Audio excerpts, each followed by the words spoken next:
Mr. St. John, you may call your next witness. Thank you, Your Honor. Donna Taylor. Donna Taylor.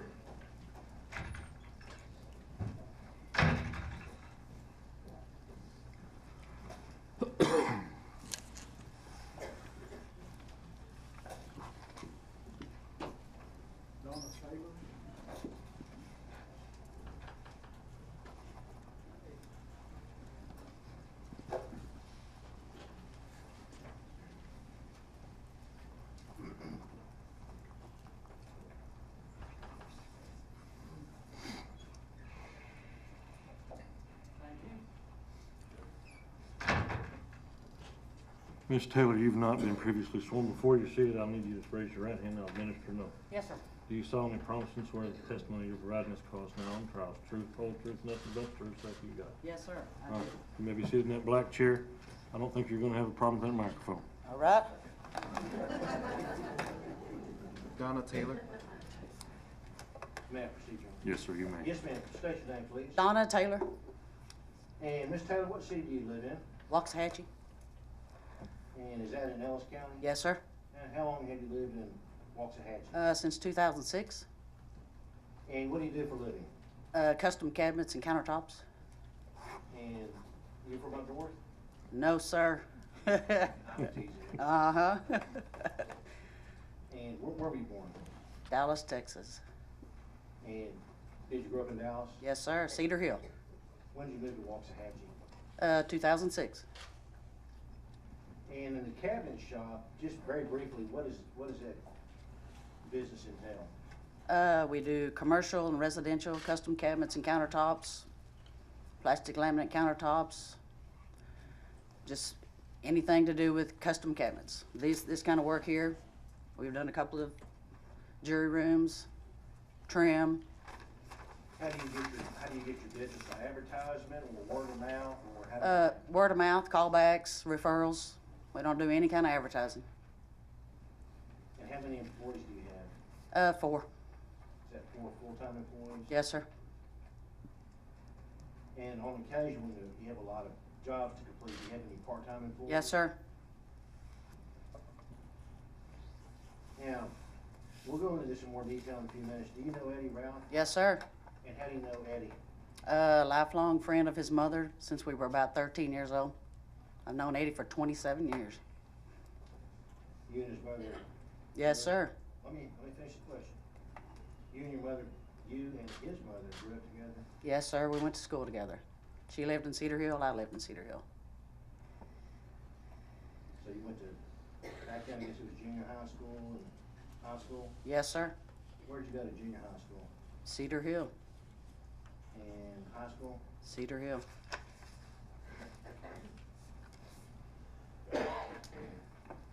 And do you remember when when his mother and her husband got married?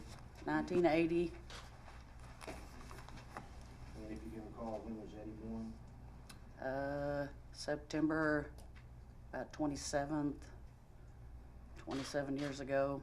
I can't do the math exactly, but No, that's fine. I guess what I'm asking is, were you at the hospital when he was delivered? I was not. No, sir. And where did he grow up? Lancaster.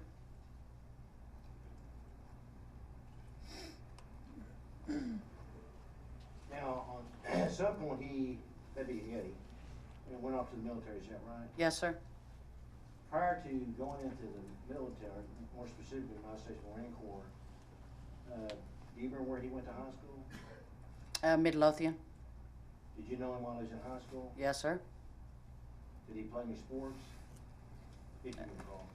I don't recall that. I don't think so. Maybe football for a short time, but I don't recall that.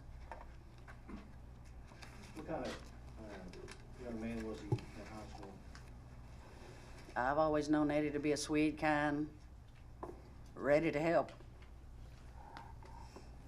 Now, he went off to the Marine Corps and I think he served our country faithfully for 4 years. Yes, sir.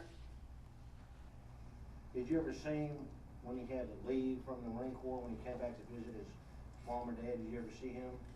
Maybe once, twice. And after he left the Marine Corps, at some point did he come to work for you? Yes, sir. And do you recall when that was? September 7th, 2012.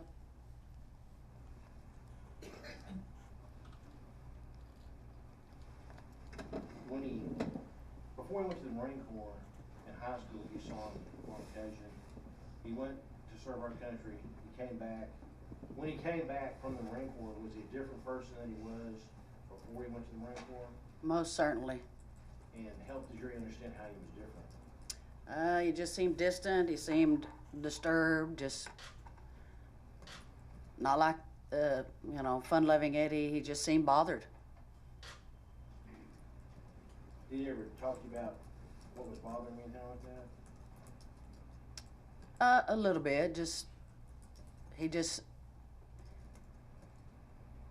He was just bothered. Something was bothering him. We tried to talk to him. We tried to get him to tell us what was bothering him. And what did he do at the cabinet shop? He built face frames, drawers, hung doors, just everything entailed, made countertops. He did a good job. Real attentive. Did he have to learn on the job? Did he have carpentry skills part of that? A little bit. He kind of knew the idea because his dad had worked with me also, but he kind of had the idea of what we were doing. Well, what period of time, let me ask you this, how long did he work there? From September 7th, 2012 till February the 1st, 2013. And you know this incident occurred on, I guess it would be the next day, February the 6th. Yes, sir. He was at work on Friday the 1st? Yes, sir. I dropped him off at his house about 4 o'clock on February the 1st. I gave him a ride. His mom usually brought him to work, and then I would take him home and just ask him what he was going to do for the weekend. He said he didn't really have any plans, might hang out with his girlfriend, just hang around. How did he get to work that day, you remember? I think his mom brought him. She was going out of town that day, so I'm pretty sure she probably brought him to work that day. Do you recall what time he got to work? 7. We started 7 till 3:30.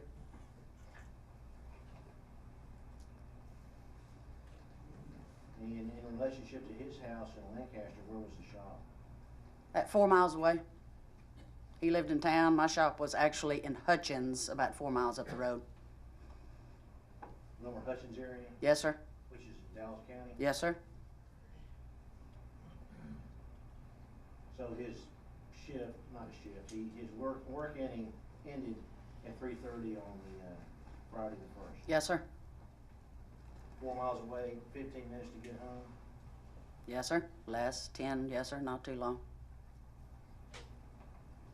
Let me ask you, how did his appearance, how did he seem at work at times when he'd be in the shop? How did he appear? He did fine most of the time. Every once in a while, I would go in the shop and he would be kind of in I would call it like a catatonic state, just staring straight ahead, like a blank look on his face, just wandering maybe, or trying to reconcile his mind maybe with what was going on. He just wasn't the same. He just wasn't the same with whatever he experienced. In that catatonic state, would you approach him and try to talk to him? Yes, sir, I would. Every time I'd ask him if I could help him any way. Do you want to talk? Can I get you anything? You're okay? Most of the time he would say he's okay and would move on. Was he in that catatonic state on February the 1st of 2013? Not that I recall, no, sir. Now, there's evidence that he has a history of some marijuana use and some alcohol use. Did he ever come to work intoxicated? No, sir. If he had done that, what would be the end result of that? Probably have to send him home. It's a little bit dangerous. I mean, he didn't work on the table saw so much, but you could get hurt. Or you don't let your employees work while they're intoxicated? No, sir. No, sir. You told me earlier you would fire him, is that right? Yes, sir. I would have to let him go. You know, you're lifelong friends with his brother, you wouldn't tolerate that, would you? It's too big of a liability for me.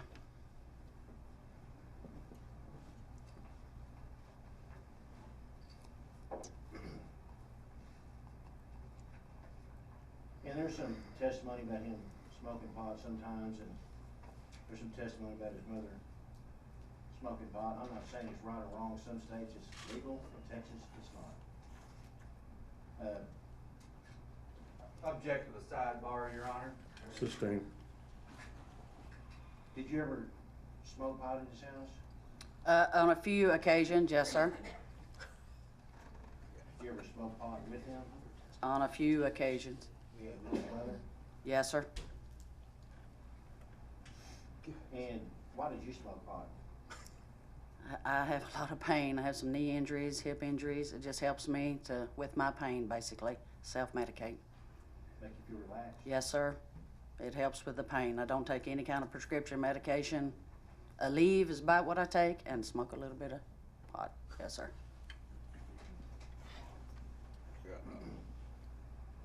Roughly, when he was employed with you from 9/14 of 2012, excuse me, through 2/1 of 2013, how many hours a week did he work? At that time, it was a real busy time. Sometimes it'd be 40 hours, sometimes it would be 50 hours. We were real busy. We were doing a lot of work out of town. Takes time to drive, get unloaded and get back. So I would say at least 40, sometimes more. I think the week of October the 19th, he worked 60 hours. Yes, sir. Yes, sir. The cabinet business is sometimes busy. And on December the 28th, he didn't come to work because he was in the hospital, right? Yes, sir, I believe so. But after he got out of the hospital, he came back to work there for a short period of time? Yes, sir.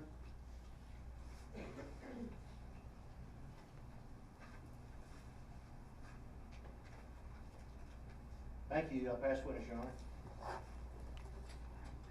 Good afternoon, or good morning, Ms. Taylor. Good morning. I'm Alan Nash. Yes, sir. We have not met before today. No, sir. Just have a few questions for you. Most certainly.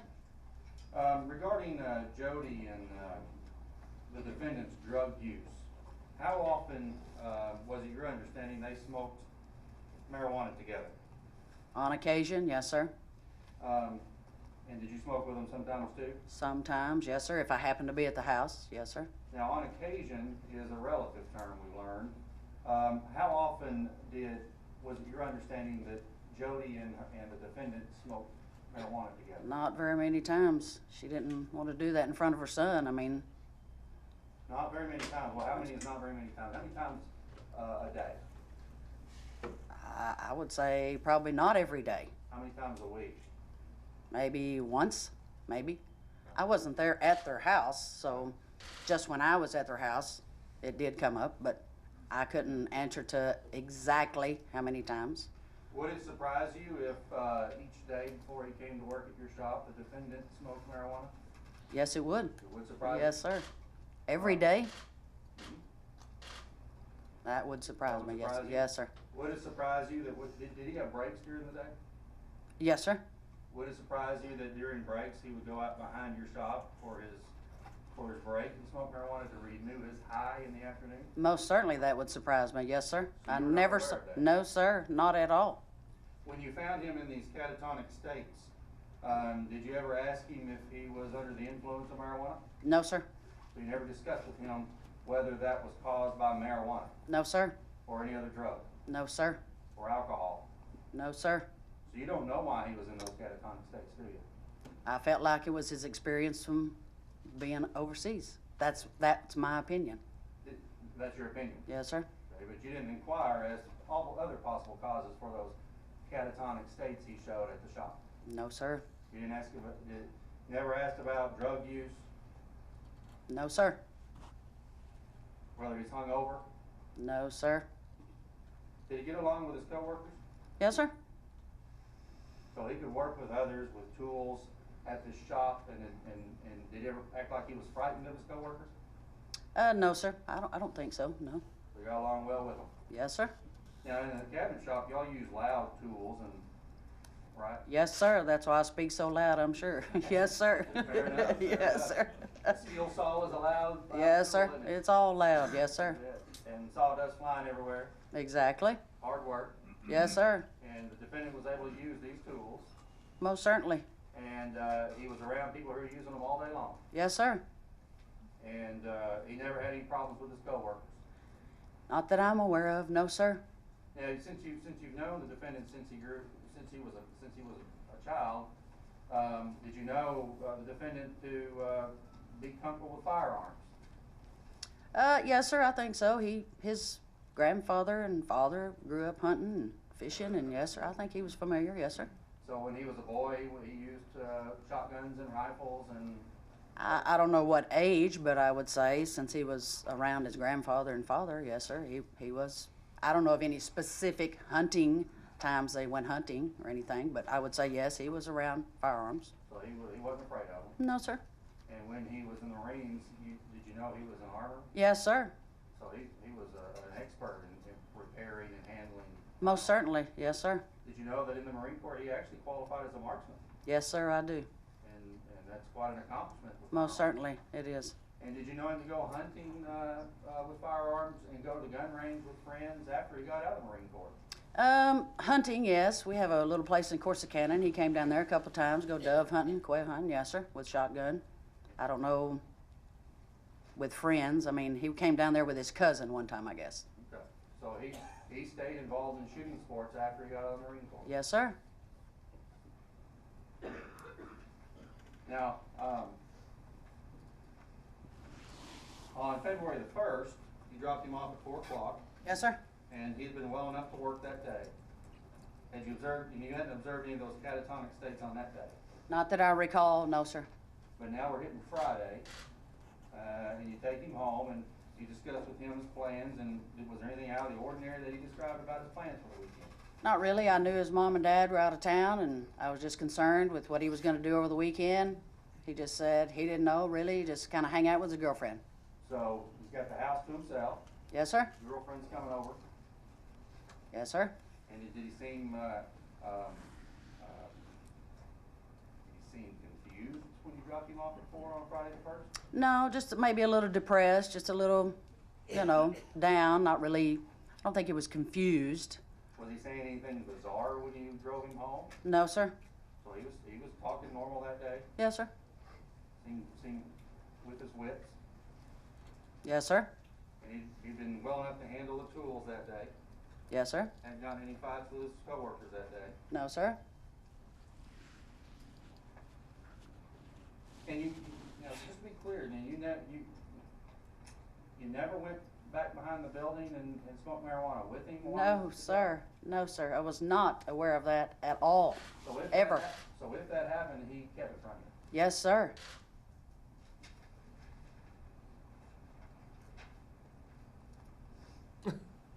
She's looking at him like, what did you just say? Now, did you know the defendant's girlfriend? I'd met her a couple of times. I didn't really know her, but I knew who she was. Did you ever have any conversations with her? No, not really. It was just in passing. I was at their house. She came in. They went inside. I visited with Jody. Not really. May I approach the witness, Your Honor? You may. Now, just refresh my memory on the dates that he worked for you. It'd be, he started September 7th, 2012. Okay. And then the last day I dropped him off was February the 1st, 2013. So the day before he was arrested was the last day he worked for you. Yes, sir. Now I'm going to show you a couple of exhibits here. Sure. These are already admitted as photographs of contents of his wallet. Okay. And hopefully you can see them. I'm going to show you State's Exhibit 323, and some of these documents, these pieces of paper down here. Do you recognize those? Yes, sir. Those are check stubs for my company. All right, so do those I mean, he was working steadily during the time that he wasn't in the VA hospital in the early part of 2013. Right? Yes, sir. So he's showing up to work. Of course, I say he's showing up. You had to go pick him up. Well, most of the time his mom dropped him off, or he did drive his bug a couple of times until it kind of broke down. So then she would drop him off before she went to work, and then I would take him home. Because she worked a little bit later. I was going that way. Okay. So, but he was faithful to come to work. Yes, sir. Ready to go to work every day. Anxious, want to know what we're doing today. But once he went home from work, you really didn't know what he did after that. No, sir. And the information about him, this catatonic state that you'd seen him in, you concluded that that's because of his military service. Is that based on information, that you got from Jody? Actually from Eddie and Jody, both, yes, sir. Okay, so they both attributed it to his military service. Yes, sir. Did they ever express concern that maybe he had a drug problem? No, sir, not to me. Did they ever express frustration with the VA? Most certainly, yes, sir. Did they ever express frustration that the VA was requiring him, as part of his treatment, to participate in a drug treatment program? No, sir, I was not aware of that. So they never talked about that? No, sir. Did they ever talk about how the VA, they were frustrated with the VA because they wouldn't let him participate in the PTSD program in Waco because he wouldn't demonstrate a period of time of sobriety? No, sir. So they never explained any of that to you? No, sir. All they talked about was his mental problems were because of the military service? Correct. Yes, They sir. never talked about any of his problems being attributable to needing drug treatment? No, sir. So you're just going off what you were told? Yes, sir. Fair enough, fair enough.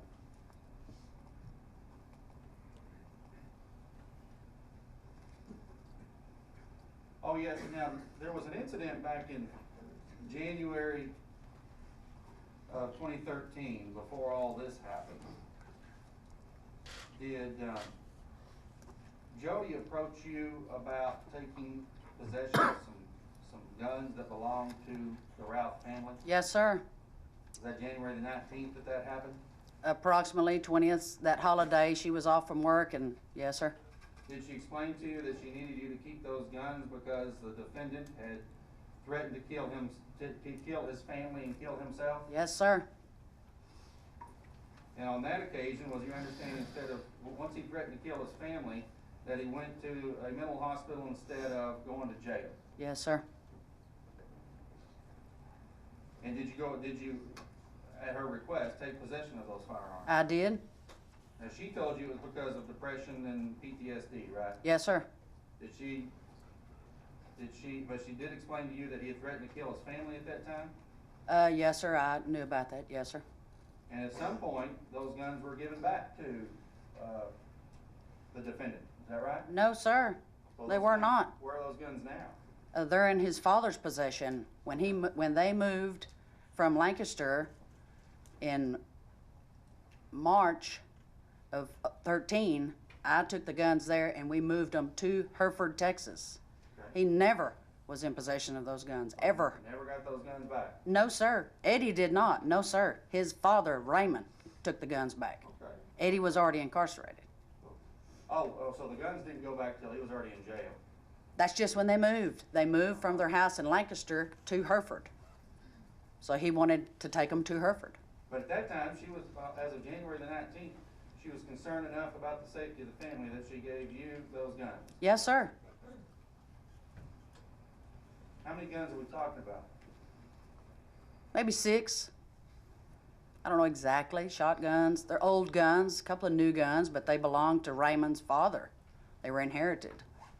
Now, at some point around that time, too, is that about the time the defendant was released from the VA hospital? A little bit after that, yes, sir. Maybe on the, maybe 4 or 5 days later. I don't know exactly. 25th, 26th, maybe somewhere around in there. Did you ever go visit the defendant in the VA? No, hospital? sir. I did not. But you kept track of how he was doing? Yes, sir. Very concerned. Did, he was in there several days, wasn't Yes, sir. he? And during that time, did you ever take him any marijuana to use at the VA hospital? No, sir. Did Jody? No, sir. Not that I'm aware of. No, sir. So is it, you're pretty sure there's a period of time there when he was in the VA hospital, he didn't have any access to drugs?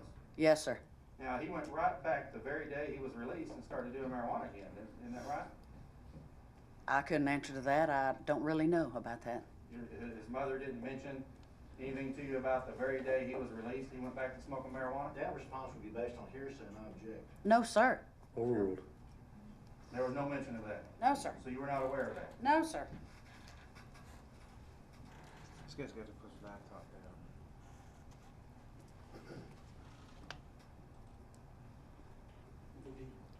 The If someone said Yeah, he's that got his the screen defendant savers on. smoked You know, marijuana it's- like I most, guess it's his some family. people smoke cigarettes, would that person be telling the truth?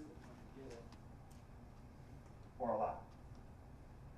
I don't, say that again? If someone said of the defendant that he liked to smoke marijuana like some smokers smoke cigarettes, would that be truth or a lie? About Eddie? Mm-hmm. I wouldn't say that, no, sir. I wouldn't, no, sir. I don't think that was, I wouldn't say that's true, no, sir. Now, your interaction with the defendant was limited to working hours primarily, is that right? Mostly, yes, sir. You knew him growing up, but y'all didn't hang out a whole lot during the time in the months before this happened. Sometimes we'd gone camping a couple times. Just, I'd go over to visit with Jody. I mean, Raymond had already moved, so I would go visit. Just, you know, talk every once in a while. Not a lot. I mean, maybe once a week, once every other week. Not a lot. Now, what did you know about an incident where the defendant held a knife in an apartment with his girlfriend Jen and her roommate Gabriella Lucero? What do you know about that incident? I knew about it. I don't think that he was threatening to them. I think he was protecting them. Is that, and you got that information from Jody? Yes, sir. And that was the incident that, instead of him going, there was another incident, right, a few weeks before this these killings happened. That was an incident that resulted in his hospitalization the last time, is that right? Yes, sir.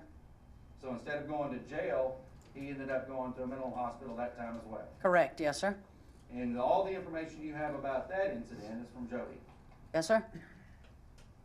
And her position was he was protecting the girlfriend and her roommate. Yes, sir. He was, But you don't know, you weren't there obviously. no, sir, I was not. So all the information you have is from his mom. Correct. Yes, sir.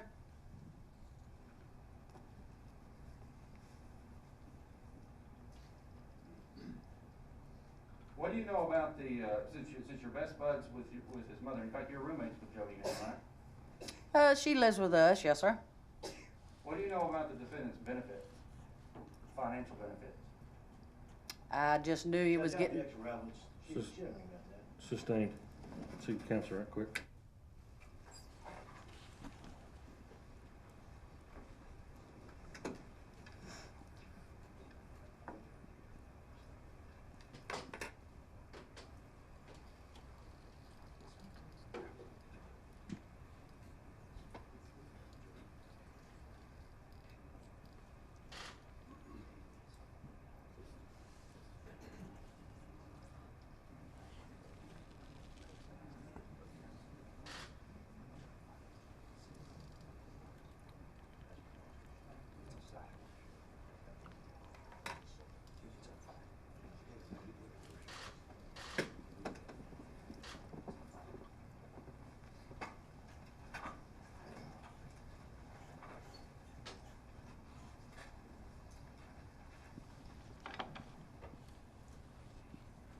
When you dropped the defendant off at 4 on Friday, February 1st, he appeared fine. yes, sir. And he had been fine all day that long. Yes, sir. So something happened between 4 o'clock on February the 1st and the following day that you're not aware of. Correct. Ask the witness. No further question now. All right, you may step down. Thank you.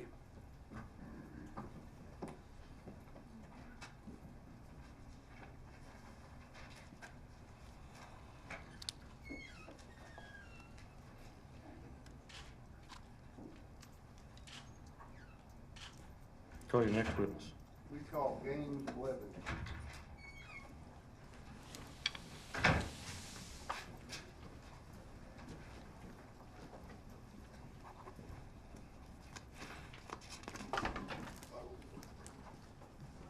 Gaines Levin.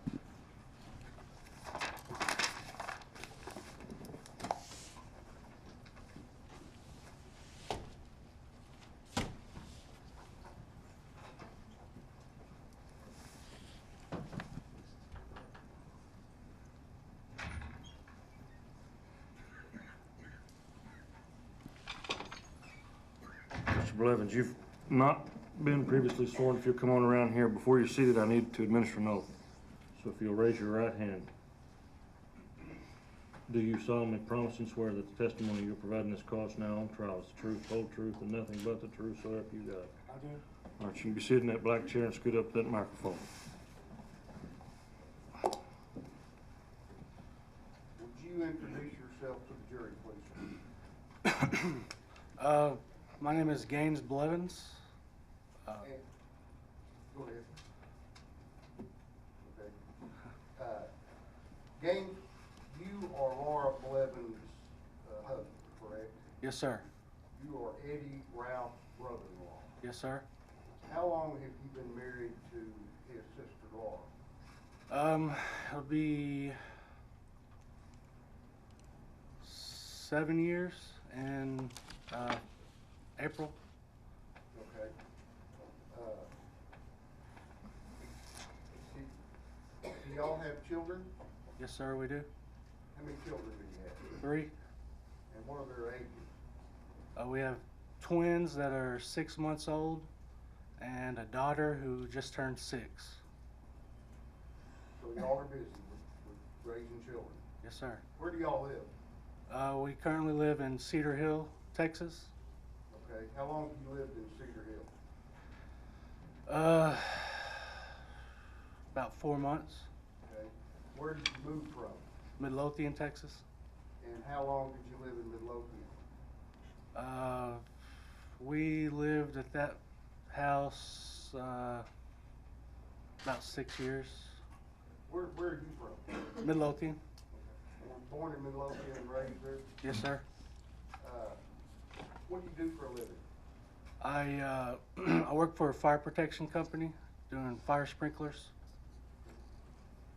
And Laura, stay-at-home mom? Yes, sir.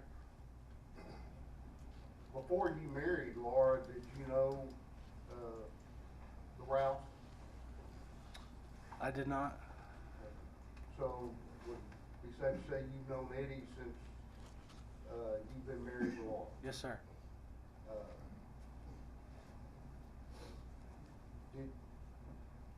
Did you know Eddie before he went in the military? I did not.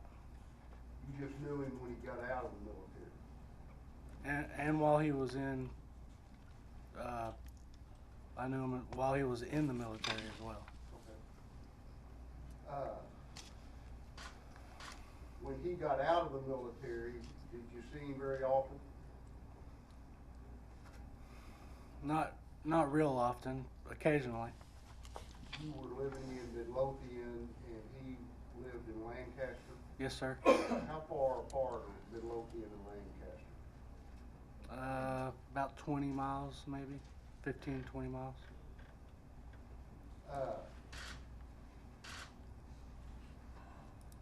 You remember back on February 2nd, 2013, correct? Yes, sir. About 5:30, 5:45 in the afternoon, where were you? I was at home. And who all was at home with you? It was just myself and my wife, Laura. Do you recall that was a Saturday? That sounds right. Did you have an occasion to talk to Eddie Routh on that Saturday, February 2nd of 2013? Yes, sir. When did you first come in contact with him? In person, or I spoke with him on the phone briefly. Okay. You recall about what time that was? It was probably a little after 5. And he was on his way to your house, is that correct? He asked if we would be home, and I said yes, and so he said he was coming over. Was that about the extent of the telephone conversation? That was it. Yes, sir. And did he in fact come over? He did. About what time did he get to your house that day? It's around 5:30 to 5:45. And where were you when he drove up to your house? I was sitting on a couch in the living room. Did he come knock on the door? Did you go outside? How did that happen? We actually had our doors open that day. It was actually a nice day outside with the doors open, so the breeze was blowing in, and we heard him pull up, and he walked right in. So Did he walk in your house? yes, sir. Was that unusual? Not entirely, no. What was he like? What was his demeanor? He seemed to not be there completely. He seemed confused. He wasn't his normal self. Did he say? Did y'all have a conversation? Yes, sir. What was the conversation? The first thing he said was, "Is it just me, or is the world freezing over?" That's the first thing he said when he walked in the door? That's the first thing I recall him saying. Yes, sir. And what was your reaction? I didn't really know what to say. The hair on the back of my neck stood up a little bit. Just his demeanor, the way he said it. Just didn't seem like it was Eddie. Correct. And did you ask him, what the heck do you mean by that? Yes, sir. What did he say?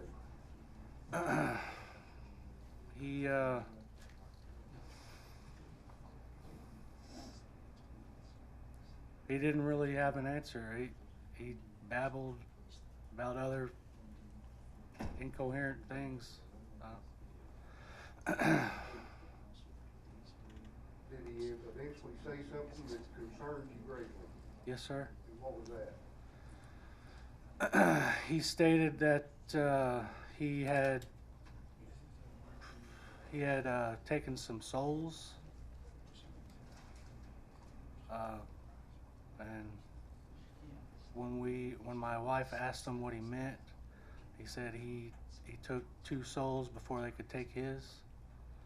So Laura is standing there listening to this. Yes, sir. Just you 3 there in your home? Yes, sir. And Eddie said he took 2 souls, Yes, sir. and he had to take them before they took his. Yes, sir. Did you know what that meant? Not entirely. I had a sick feeling on what it meant. Did you ask him what it meant? Laura did, yes. And what did he say? He said he had shot 2 people.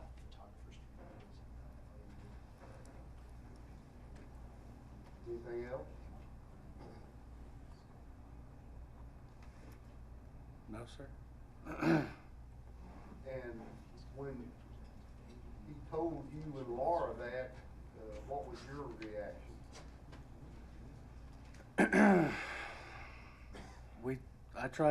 I and Laura both tried to tell him we need to get help and get the police. And what was his reaction? He still seemed confused, like he didn't know what was going on. He actually said he didn't know what he should do.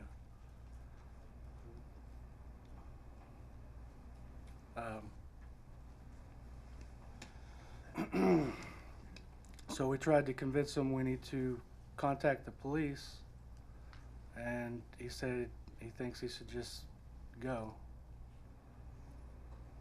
And did he go? Yes, sir. Did you walk outside with him, or? Yeah, yes, I did. Laura was trying to, when Laura was questioning about it, it seemed like he thought we didn't truly believe what he was saying, and he said something along the lines of he still has the guns in the truck, and he offered to show them to us. And at that point, I told him he should just leave, so, So he didn't show you the gun? no, sir. But he offered to show you the gun? Yes, sir. About how long was he at your house that day? It was probably about 15 minutes. And did the majority of this conversation take place inside the house? Yes, sir. Did you ever walk out and see what he was driving? I could see it from where I was sitting in the house because the door was open. Big black truck? Yes, sir. Did y'all talk about what he was doing with the truck? We asked him about it, and he said, actually, Laura asked him if he traded his Bug because he had a Volkswagen Beetle, and he said he traded his soul for it.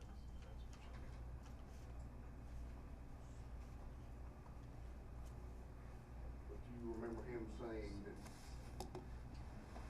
that he had to take their souls before they took his? Yes, sir. And when he left, what did y'all do? We locked up the house and got in the car and started headed towards the police station, and Laura was on the phone with 911. Did you also talk with 911? I did. And y'all talked to 911, kept them on the line until you got to the Lancaster, the Midlothian. Midlothian police station? Yes, sir. How far is that from your house? Probably 4 miles or so.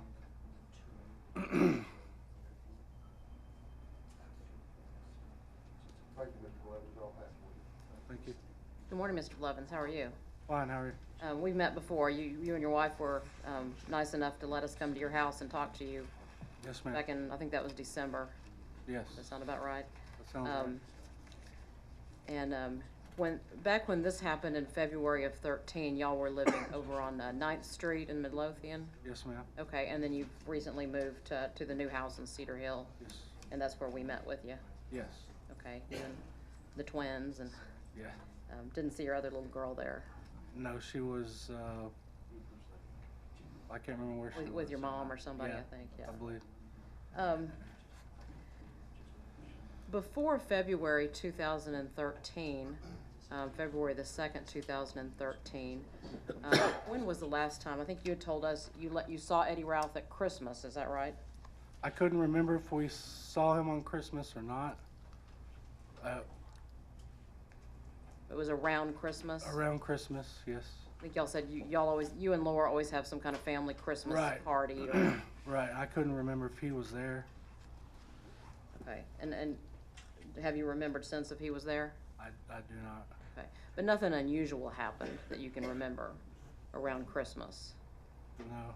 Okay. Nothing involving Eddie around Christmas that stands out in your mind? No, ma'am. Now, and then around the first week of January, did y'all go hunting together in Corsicana? Yes, we did. Is that Donna Taylor's property? Yes. Okay, and who else went on that hunting trip? His girlfriend at the time, Jen. Okay. And was it just the three of y'all? Yes. Okay. Laura didn't go with y'all? No. Well, she had the twins, right? That was before the twins. Okay. Okay. So you and Jen Weed and Eddie went hunting in Corsicana. And what are y'all hunting for? We were trying to find some hogs.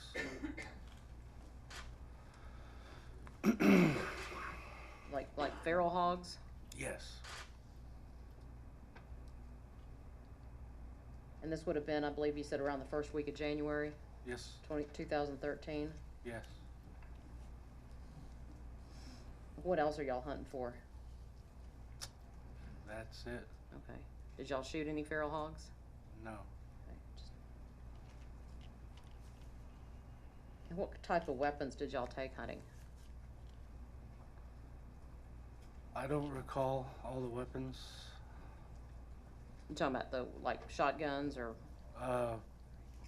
what are you hunting with? We had a rifle, Okay. I don't recall what kind of rifle it was. Well, are you familiar though, the time that you've known Eddie Routh, have you been hunting with him before that date?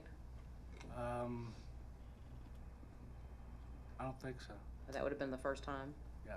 But you're familiar with that, he's been hunting with other people before, Yes. and that he kind of grew up hunting, Right. knows his way around firearms? Yes. Okay. Now let's talk about February the 2nd, 2013.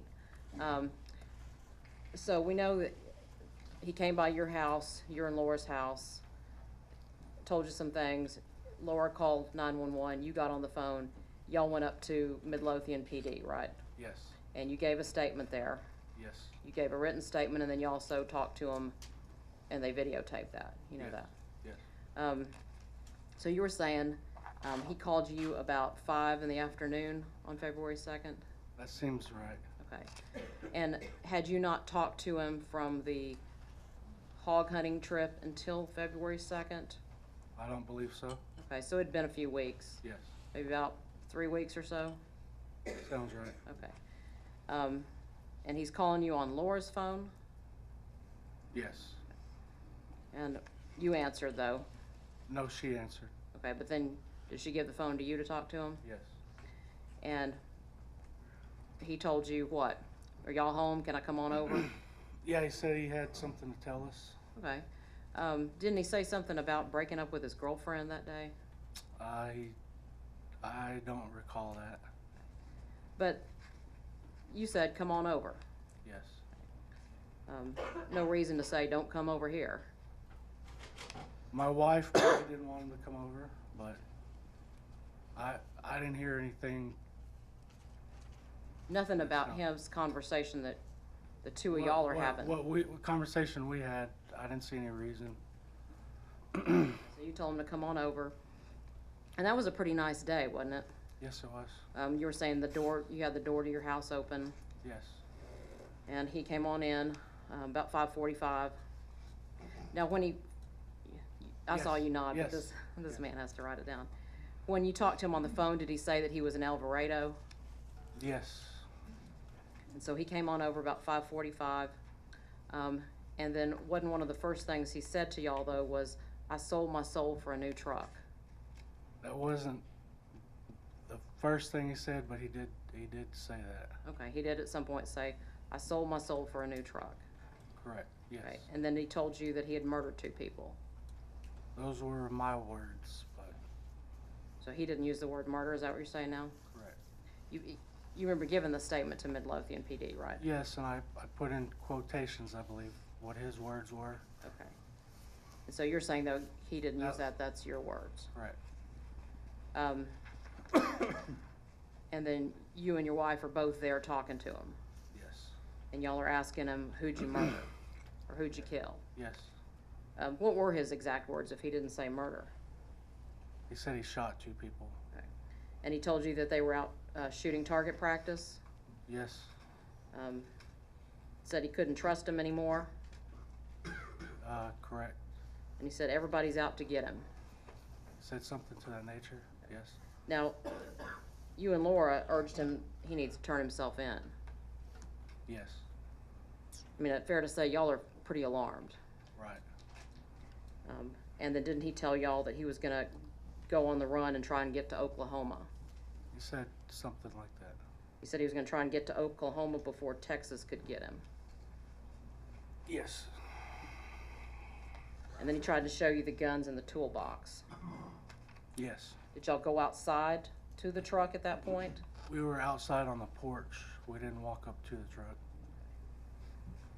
But you saw that big black truck, Yes. and you'd never seen him driving that before. No, I hadn't. At this point, are y'all just wanting him to get out of your house and get away from y'all? Yes, ma'am. Was your daughter home at the time? She was not.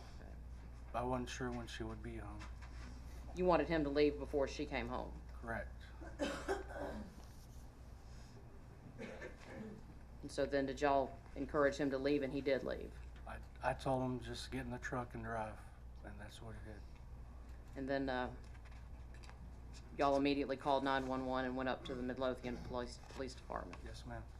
Now, on that 911 call, the jury's heard that, and I may recall you saying, the lady asked you, has he been drinking?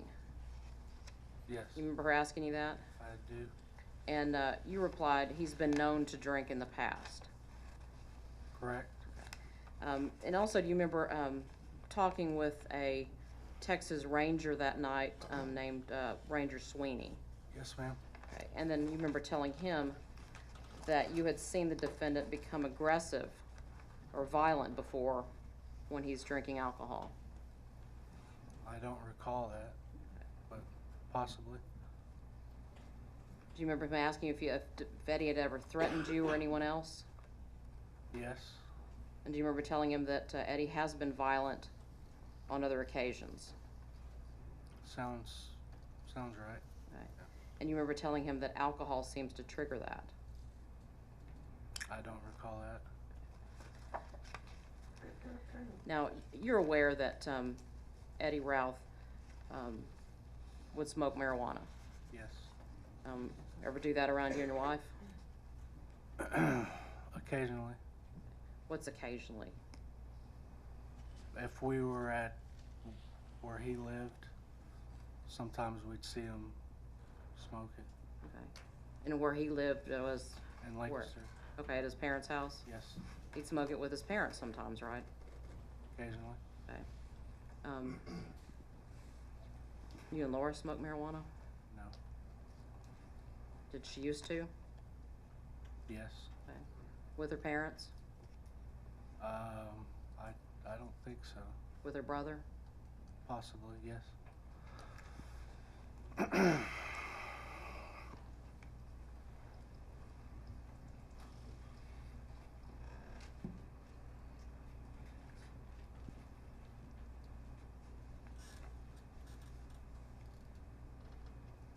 And to your knowledge, Eddie had never met Chris Kyle or Chad Littlefield before that day. Yes, to my knowledge, Right. that's correct. Now, didn't he used he used Chris Kyle's name when he told y'all that he had shot 2 people? I believe so, yes. Said he shot Chris Kyle and his friend. Correct. I'll pass the witness. And didn't appear drunk when he came over, did he? No, Didn't smell like alcohol, did he? no, sir. Didn't smell like marijuana, did he? No, sir. You smelled marijuana before, haven't you? Yes, sir. Stays on your clothes, doesn't it? Correct. Yes, Like sir. cigarette smoke. Yes, sir. You didn't smell, you were how close to him that day? I was within a couple of feet from him. And you didn't smell No, sir. alcohol or marijuana? No, sir.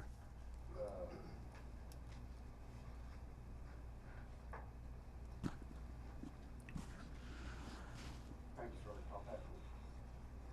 I have nothing further. All right, you may step down. Now, he be excused from ruling on, excluding discussing them with anybody.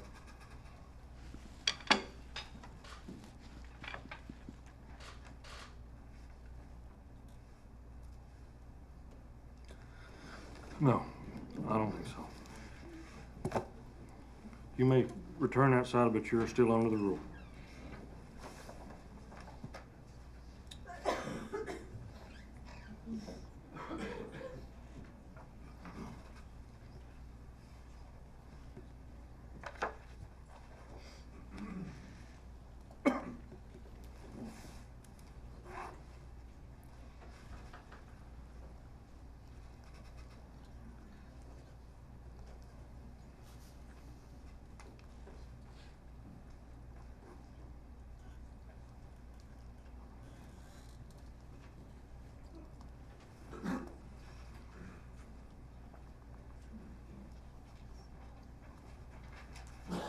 All right, you may call your next witness.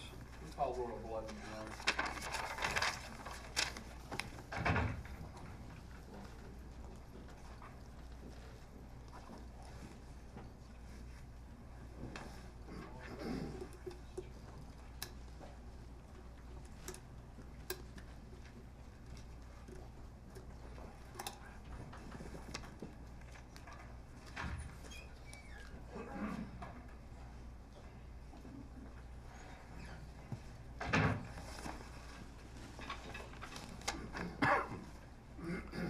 Ms. Blevins, you've not been sworn. If you'll raise your right hand before you're seated, please, ma'am.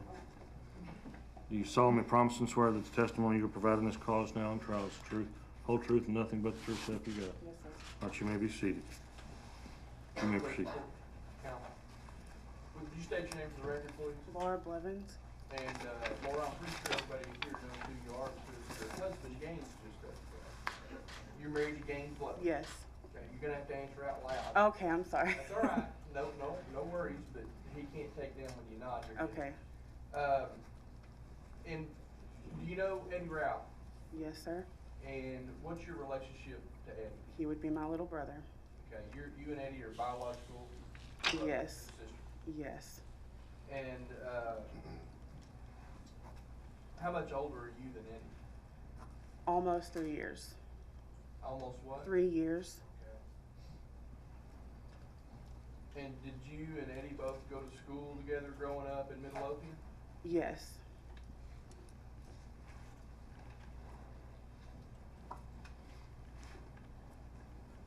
And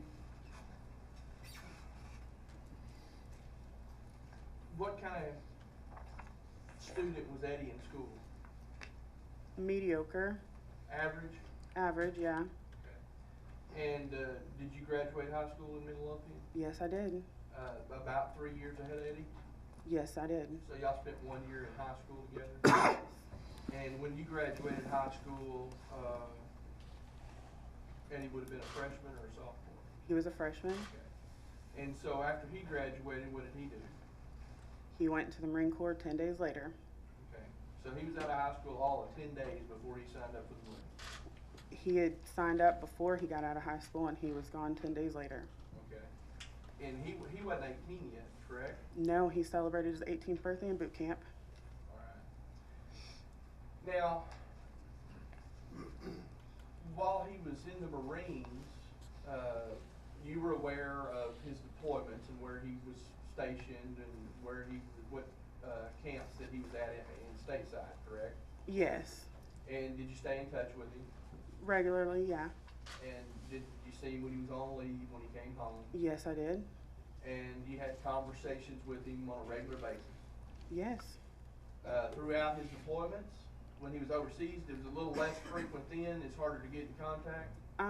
I didn't speak to him as much, but ever so often I'd get a phone call or an email or something. Okay, so you tried to stay in touch as best you could. Right. And then after Eddie got out of the Marines, what kind of relationship did y'all have? I mean, we're friends. He's my brother. We hang out sometimes, or we did, and I mean, I don't know. He's my Well- brother. I don't know what you mean. How often would you see him or talk to him? After he got out, or After I'm talking about now. Hang on, let me I'm stop sorry. you for a second. Let me try to finish my question. Okay. A lot of times I know you know what I'm gonna say, so you can anticipate and start answering. okay, But we'll slow down a little bit here, and I'll try to finish Sure. my question, and I'll try to let you finish before I start another question. okay, I'm talking about the time period now from the time he got out of the Marines. okay. After he got out, what was the frequency of your contact with your brother? I mean, I would see him regularly, weekly, maybe every few weeks or so. We'd have barbecues, and I mean, like a normal family member, I guess. I don't. Okay. It's normal for me. I don't know. On average, you said you started off with weekly. You might go 2 or 3 weeks without seeing him, but then you might- Right, yeah. I mean, I would see him every few weeks, month. I mean, he had his own life, I had my life, so I saw him regularly. And you talked regularly. Well, yeah, Okay. And you're raised a family. yes, I am. Your husband testified you've got twins at home that are 6 months old. Yes, I do. Got your hands full with those? Absolutely, And you got a 6-year-old daughter. I do. So, back in 2013, Okay, February, okay. the twins weren't here yet then, correct? Not yet, no. But you had a daughter. Yes. How old was she at that time? She, About 4? yeah, 2013, is that what you said? She was 4 or 5. Okay, I don't know. She just turned 6. okay. So, you remember, February the 2nd, a Saturday Yes. in 2013. Mhm. What were you doing on that day? Me and my husband were relaxing. My daughter was at the spa with her Grammy getting her nails and toes done. And so y'all were childless at that moment, for the moment anyway. Yes. Grandma had taken the 4-year-old to get her nails done and you were trying to relax. Yes. Did you come into contact with Eddie on that day? February 2nd? Yes. Yes, I did. How did you first get contacted by Eddie on the 2nd? He called my cell phone. And how did you react when he called? Did you even want to answer? No, Why not? because of his, prior outburst or whatever you want to call it with Jen. Well, can you elaborate for the record just a little bit on what you mean by prior outburst? I'm not exactly sure what happened, but I know that he was taking to Green Oaks again, and I just about had my limit with that. I just couldn't do it anymore. It was too much of I didn't know if he would have an outburst or, go on the tangent like he would with my child around, and I didn't want her to be subjected to that. Okay, when you say tangent, tell me what you mean by he would go on a tangent. He would talk about stuff that had no relevance to what our conversation was, and he would just talk out of the blue. Like, for instance, we were talking one day and he's like, I'm really ready to hit those slopes. And I said, what do you mean? He's like, well, we're going to go skiing. And I was like, I've never been skiing. I'm not going skiing. I would probably break my neck. And then he's like, what are you talking about? He didn't even realize that he was talking about skiing. And so that was just too much for me to handle. And then after I found out that there was a knife involved, that had pushed my limits for him being around my child.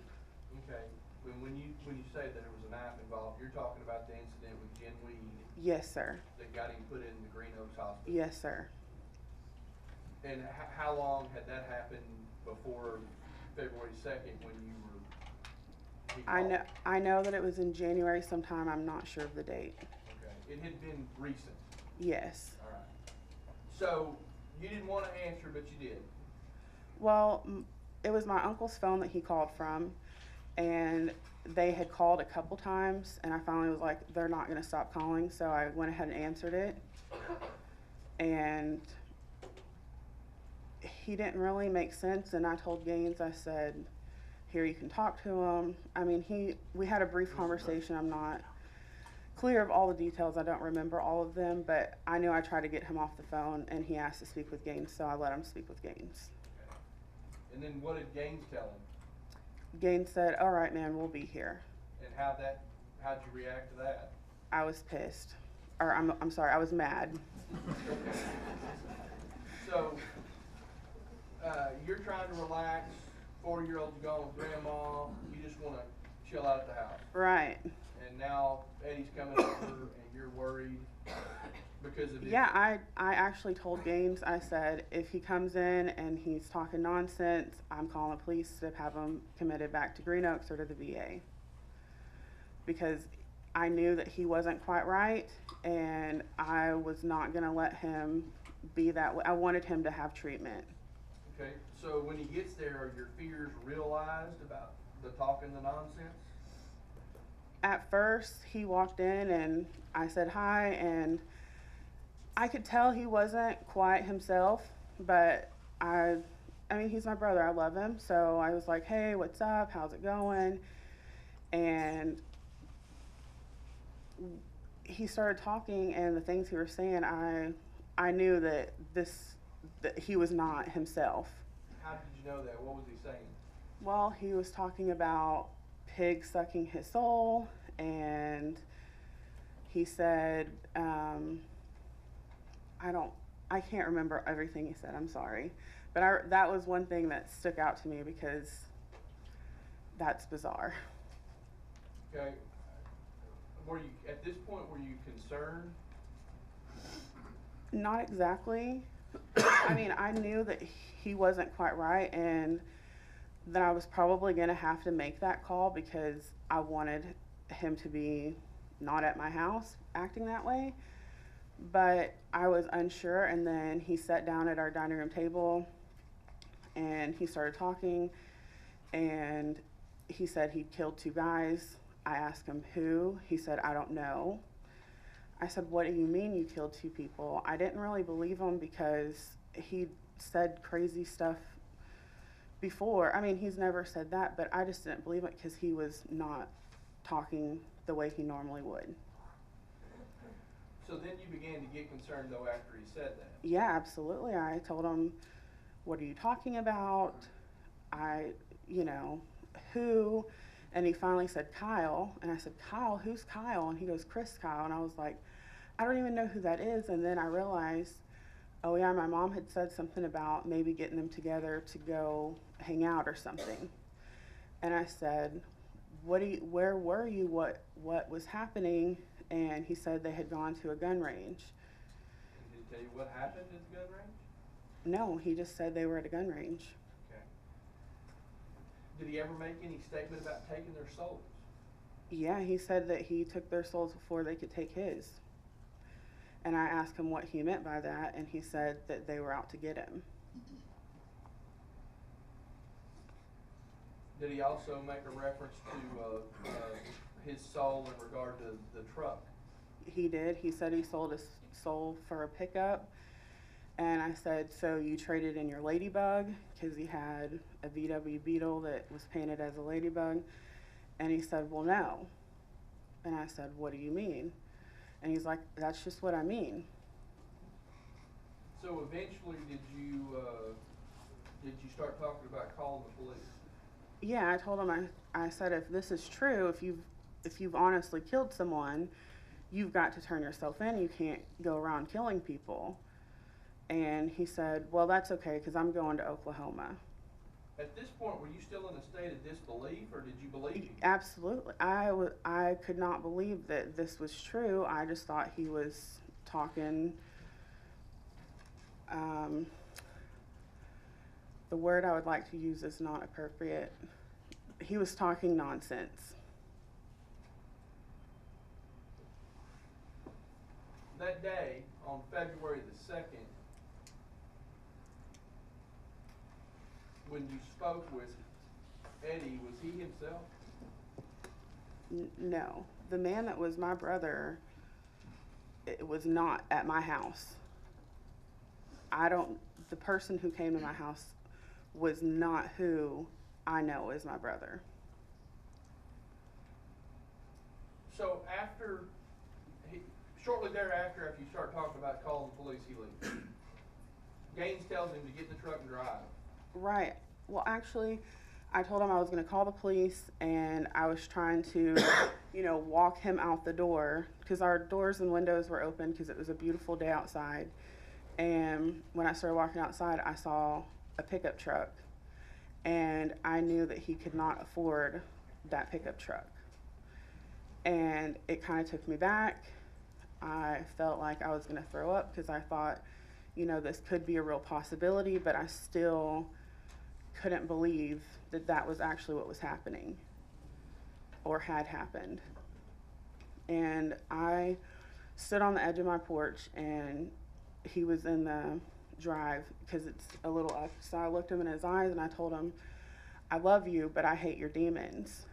And for a moment, he was my little baby brother, and he looked at me in his eyes, and I could tell he needed me, but it was like it switched back so fast that he became this person I didn't know anymore. And he said something, it was inaudible to me, I could not understand what he was saying, and Gaines yelled at him, get out of here. And I went back inside, I called my uncle and I said, what is going on? He said, I don't know. I immediately hung up and I called the Midlothian Police Department. Okay, you said it switched back. You said Right. For a minute, that was your little brother. He turned and looked at you, but he switched back. At that point, tell me what you're thinking. What? Well, what's happening? he just felt, when I was looking at him, he kind of looked like he was out of it, almost in a daze or something. And when I told him that I loved him, it was like there was something in him that understood that. And when I said, I hate your demons, it was like he shut back down. I'll pass the witness. Can we approach her? All right.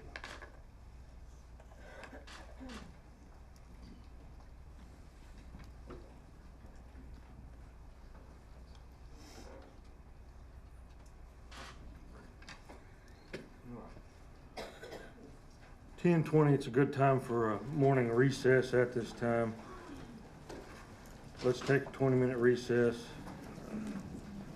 Again, under the instructions that I've previously given you regarding communications in this case. Let's come back and be ready to go at 10:40. All right, you can be seated.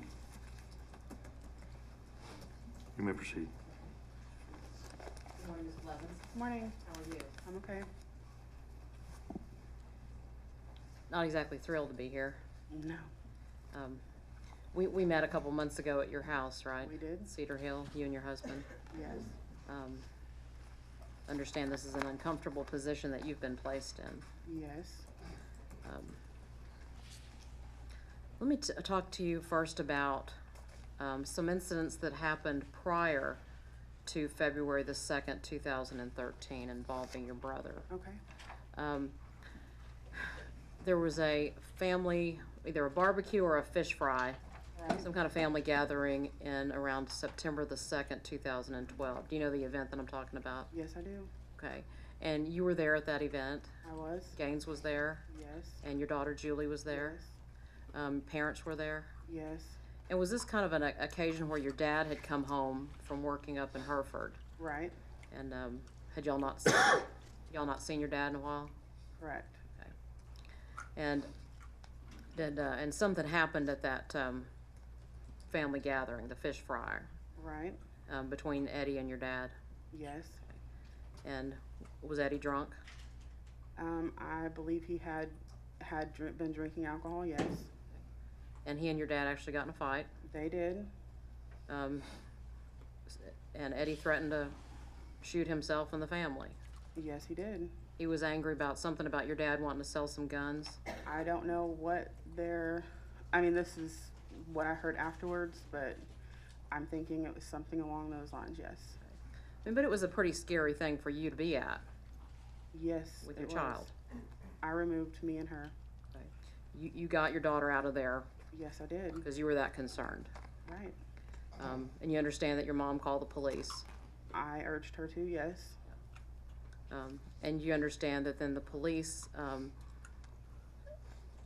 apprehended Eddie down the street a little bit, but they didn't take him to jail, they took him to the hospital. Right. Now, and you and your brother had a conversation at some point after that incident, right? We've had conversations many times. But about that incident, right? I don't remember if we've, ever hashed that story out or not, but it's a possibility. Well, wasn't there an incident when you talked with your brother after that happened that you told him how upsetting that was for your daughter to see him in that state? I did. There was a conversation about that, yes. Okay. And he actually was remorseful about his behavior Absolutely. because he realized that he had done something wrong then. She said that he scared her heart and that broke his heart. So he felt bad about that. Yes. Now, and you had referenced another thing that you weren't there for, but you know through the family, this incident involving Jen Weed and her roommate Right. in January of 2013. Yes. Okay. And so, fair to say that was pretty alarming to you too when you heard something else had happened. Right. And you knew that it involved a knife. Yes. Do you know that it involved him threatening Jen and her roommate with a knife? From my understanding, he was trying to protect them. I did not know that he made threats to them with a knife. But it was something alarming enough that you kind of didn't want to be around him for a while. Right, he was back in the hospital, and that was my last straw, I guess. Yeah, and you didn't want to expose your child to that. Absolutely. And you also understood that after that incident, the police were called, and the police took him to the hospital. Yes. Instead of to jail. Right. Okay, I want to talk to you about February the 2nd, 2013. Do you remember even what you and your husband were doing that day before Eddie came over to y'all's house? I was laying on the couch, and Gaines was watching something on TV. And this was late afternoon, 5 to 6 o'clock? Yeah. Okay. And he came over and told you and your husband some pretty alarming things. Right. And when you put that in perspective with what you know has happened back in September and in January, would it be fair to say you were extremely alarmed? Well, yes, something was not right, and Well, at first I was like, you know, okay, whatever. But the further or the longer he was there, the more alarmed I became. Right. I mean, we've heard you on the 911 call. I mean, Yeah. you sound very frantic, I think is a word somebody used. Yes, I was. Now, before February the 2nd, 2013, I believe you told us the last time you had actually seen Eddie in person was around Christmas. I would think that's correct, yes. Okay, that would be Christmas 2012. Yes, Do you and Gaines always have some kind of family gathering or a Christmas party we do. every year? Every year. And he came to that? I believe so. Okay. And nothing unusual happened at that Christmas party? No, Nothing like the fish fry incident? no, Nothing, nothing out of the ordinary? no, he was pretty standard. Just Eddie being Eddie? Right. And so that was, now do you know anything about, after the fish fry incident, your family had asked Arturo Alanis to take some guns away? Yes, they did. Okay, and do you know that Arturo Alanis actually returned those guns to Eddie around Christmas? No, I did not. Okay. And then your husband went hunting with Eddie in early 2013? I was opposed to it, but yes, he did. Okay. And you don't go hunting? No, I do not like guns at all. And so he came over to y'all's house February the 2nd, 2013, and he told you these alarming things about what he had done. He's driving this strange truck and all I did that. not know he was driving the strange truck until he was about to leave. Okay, and then you saw this truck that you Yes. never seen. Yes. Okay. And people do this all the time. You may know kind of where I'm going with the question, but if you wait till I finish. I'm waiting. Okay. And then answer. It makes it easier for this man here. That's all. But you had said earlier you knew he couldn't afford a truck like this. Oh, yes, he could not have. Yeah, it's a big truck. It was a very big truck, yes. Has a lot of extras on it. There was big tires, and that was the thing that I knew he couldn't afford tires like that. Right. He had the little VW painted Right, like low maintenance. painted very like a cheap. ladybug. Yes, he did. And you knew he was working at the cabinet shop for Donna Taylor? Yes. Okay. And living with your parents? Yes. And so when he came over and he told you these, that he had killed 2 men, and he had this truck that you'd never seen before, you knew he couldn't afford, and you and your husband just wanted him out of there. Right. And you were so alarmed you called 911 pretty much immediately, right? Yes. And y'all were going to the police station while you're still on the phone with 911. Yes. And when you got there, you met with a police officer, right? Yes. And they had you write out a statement. Yes. And that was something that you wrote, pretty shortly right after this happened, Yes. while all this was fresh in your mind. Yes. And then they talked to you a little bit, Yes. talked to a ranger, Yes. Sweeney, I think is his name. Mhm. And so when you're writing this out, this has just happened to you. Mhm. Well, it was a few hours after, but Right, relatively quickly, yes. but not 2 years later. No, Okay. Now, and have you had a chance to review that statement before today? I have been giving it, but I have not re-looked over it. Okay. Well, I'll let you look at it if you need to. Okay. I think you'd made a statement earlier about something he said and about pigs. And actually, you wrote in your statement, did you not, that Eddie came to your house and said to you, people were sucking his soul and he could smell the pigs. If that, yeah, that sounds more accurate. Okay. And that was something that you wrote right after this happened. Yes, Okay. And then you said that he said that he had committed a murder. yes, And then you asked him who. yes, And he said, Chris Kyle and his friend. yes, And then you urged him that he needed to turn himself in. yes, Were you, safe to say you were concerned for his safety and everybody else's? well, absolutely. And then he said, did he not, he said he was in too deep and was going to go to Oklahoma to get out of this mess. Yes, Okay.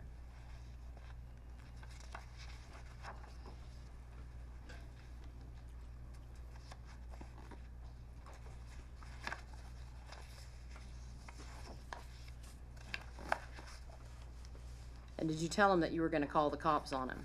I did. And at some point in time, you said you told him that you loved him, but not his actions. I do love him, but I do not condone that now. And at some point he looked, I think you said at the time that this happened, he turned to you and looked like he was crying. I don't think that he was crying, but he definitely looked more like my little brother.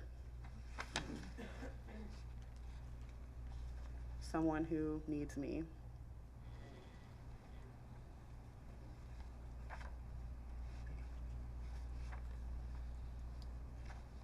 So you told him that you were gonna call the cops and he needed to turn himself in, but he didn't agree to do that. He never answered yes or no. Okay.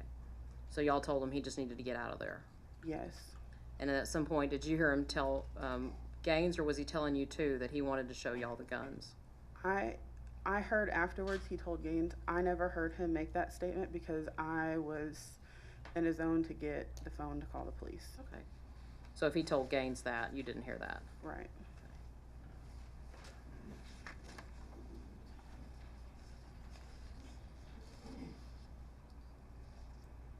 Now, let me talk to you a little bit about, I guess we all know, and you know in the family, Eddie likes to smoke pot. Yes. Y'all pretty much have known that since he was in high school, right? Right. Okay. Actually, you and Eddie went to live with an aunt and uncle for a period in high school, right? Yes, we did. Little laxer rules over there than at home. Absolutely. And in fact, did you describe it to somebody as being kind of a free-for-all over at Aunt Sunday and Uncle Tommy's house? Absolutely. You and Eddie were allowed to smoke pot, Yes. drink, Yes. and this is when y'all were both in high school? Yeah. Well, I might have already graduated. Yeah, I had already graduated. And so, and then after he graduated from high school, got out of the Marines, he continued to smoke pot, right? Yes. It's something he likes to do, Yeah. okay? Likes to drink too. Yes. And so when he's gotten out of the Marines, did you see an increase in his drinking or smoking pot? Once he became a Marine, he drank more. Yes. Okay. And now, was he allowed to smoke pot while he was in the Marines, or did they drug test him? They drug test as far as I know. And so after he got out, though, did he go back to smoking pot? Yeah, he smoked pot. Okay. How often would you see him smoke pot? I only saw him smoke pot every once in a while, but I wasn't around him very often, so if he did it, I didn't always know about it. Would it be fair to say, I'm kind of getting the impression from talking to you, the times that we have, that you got married and had a kid, and you're being a mom to your daughter when this happened, and you're are you kind of distancing yourself from that lifestyle? I smoked pot one time with Eddie after I had my child, and I didn't even really get high, but after that, me and my husband had an agreement, no drugs, no pot, no anything. Not that we did any of those things, but I did not like the way it made me feel, so that was our agreement. Okay, I mean, and you realize that, you know, you need to be there for your daughter. Right. I don't want to go to jail because I have a family. Yeah, or just be, you know, Or impaired. high, yeah, I don't, that's not for me. Okay. And so y'all had a little different lifestyle, you and your brother. Right. Now you do know that your mom would sometimes smoke pot with Eddie. Yes. Your dad too. Yes. Something that your family did. Yes. And do you even know how often he was smoking it from when you last saw him in December of 2012 around the Christmas party up until February the 2nd? I have no knowledge of that. Okay, because you weren't around him during that Right. month. I'll pass the witness. When you were around Eddie and he did smoke marijuana, how did he react to it? He was funny. We had a great time, laughing, enjoying ourselves. Was he more relaxed when he smoked marijuana? Well, yeah, of course you are. All right. Now, I think it's already been stated that the jury has heard the 911 call. Yeah. And I want to ask you one last question, or a couple of questions surrounding that call. When you made that call, well, first of all, let me back up and ask you this. The total time that Eddie was at your residence on February the 2nd was about how long? Maybe 15 minutes. Okay. And so he drives off and you get in the car, y'all are on the phone with 911. Yes. When you made that call, were you genuinely afraid Absolutely. for yourself, Eddie, the rest of your family? Anybody.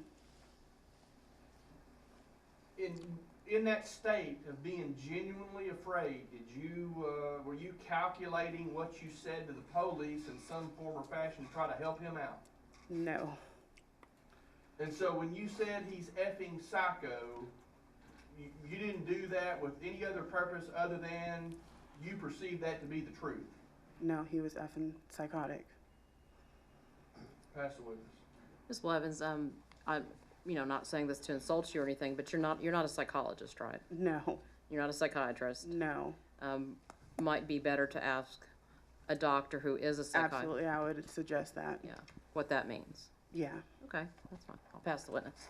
Well, Ms. Blevins, you know that I know you're not a doctor, correct? Yes. But you are his sister and you've known him since birth. I have. And you did testify that the man that came to your house that afternoon was not your brother. I have. Although you did testify that there was a brief glimpse there when you told him you loved him, that he turned and looked at you and he looked like your little brother. He did, yes. But then you said that was fleeting. He immediately turned back. Yes, as soon as I said something about demons, he turned into something other than who I know him to be. Pass the witness. Do you know, since you weren't around him earlier in that day, what he was doing?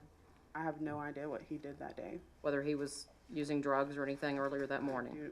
I mean, obviously I've heard things, but I don't know if he was or not. Because you weren't with him. Correct. I'll pass the witness. I don't have any further questions. All right, you may step down.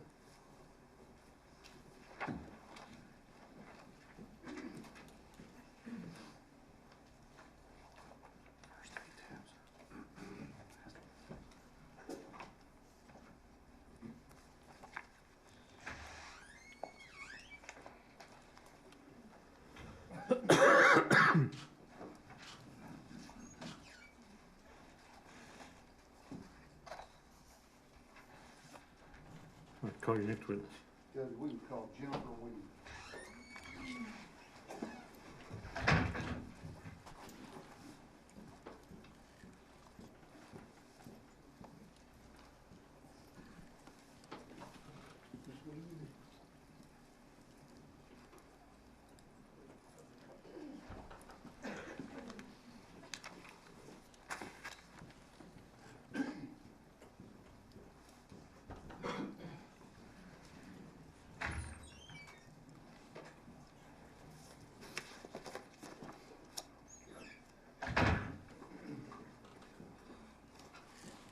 All right, Ms. Sweet, you've not been previously sworn. Before you're seated, I'll need to administer an oath. If you'll raise your right hand. Do you solemnly promise and swear that the testimony you will provide in this cause now and trial is the truth, whole truth, and nothing but the truth, so help you God? Yes, sir. All right, you may be seated. That microphone is voice activated, so you'll have to remain relatively close to it. You may proceed. Thank you. Would you introduce yourself to the jury, please? My name is Jennifer Weed. And you go by Jen? Most people call me Jen, yes. You mind if I call you Jen? That's fine. You currently reside in the Dallas area, is that correct? Yes, correct. And you're gainfully employed. Yes. How old a lady are you, if you don't mind? I'm 26 years old. And where were you born? Where were you born and raised? Dallas. Do you have a brother or sister? Yes, I have 2 younger brothers. And your folks are here with you today? Yes. What's your education background? I have a degree in psychology, From where? St. Edward's, out in Austin. In Austin? Yes. So you, high school in Dallas, Correct. college in Austin? and Yes. Now you're working up in the Dallas area? Yes, in the Plano area. You know Eddie Routh, don't you? Yes. Your name has been mentioned quite often up until now. How did you meet Eddie? We originally started talking on a dating website. And do you remember about when that was? We first met in April, so probably March of 2012. And once you met on the dating website, did you eventually meet in person? Yes, we did. And where did y'all meet? We went to Eddie's house. In Lancaster? Yes, sorry. Do you recall about when that was? Early April. And did you meet his family? Yes, I met his mom, Jody, that night. And did you and Eddie subsequently get involved in a relationship? Yes, we started dating casually for a few weeks, and then around May, we decided to date exclusively. Okay. And tell us kind of what Eddie was like. What attracted you to him? He was very outgoing, very charismatic, very goofy, always joking around. We were very active. When we would hang out, we would spend a lot of time outdoors, which was something that I was definitely interested in. You all enjoyed being in the outdoors? Correct.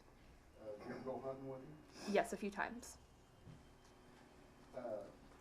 You knew Eddie was a Marine veteran. Yes. Did he ever talk much about his experience in the military? No, not until much later on in the relationship. But early on, I just knew that he had been a Marine. And so in May of 2012, y'all decided that you would just date each other, correct? Correct. And where were you living at that time? I had an apartment out in the Dallas-Richardson area. Really? And he was living in Lancaster at home? Yes. So how far apart are y'all? Depending on traffic, it can be anywhere from a 20-minute drive to a 2-hour drive, but it's about 20 miles apart. Would you see each other much during the week? Early on, we didn't, but towards the end, we are spending most every weekend together. And towards the end, you're talking January of 2013. Correct.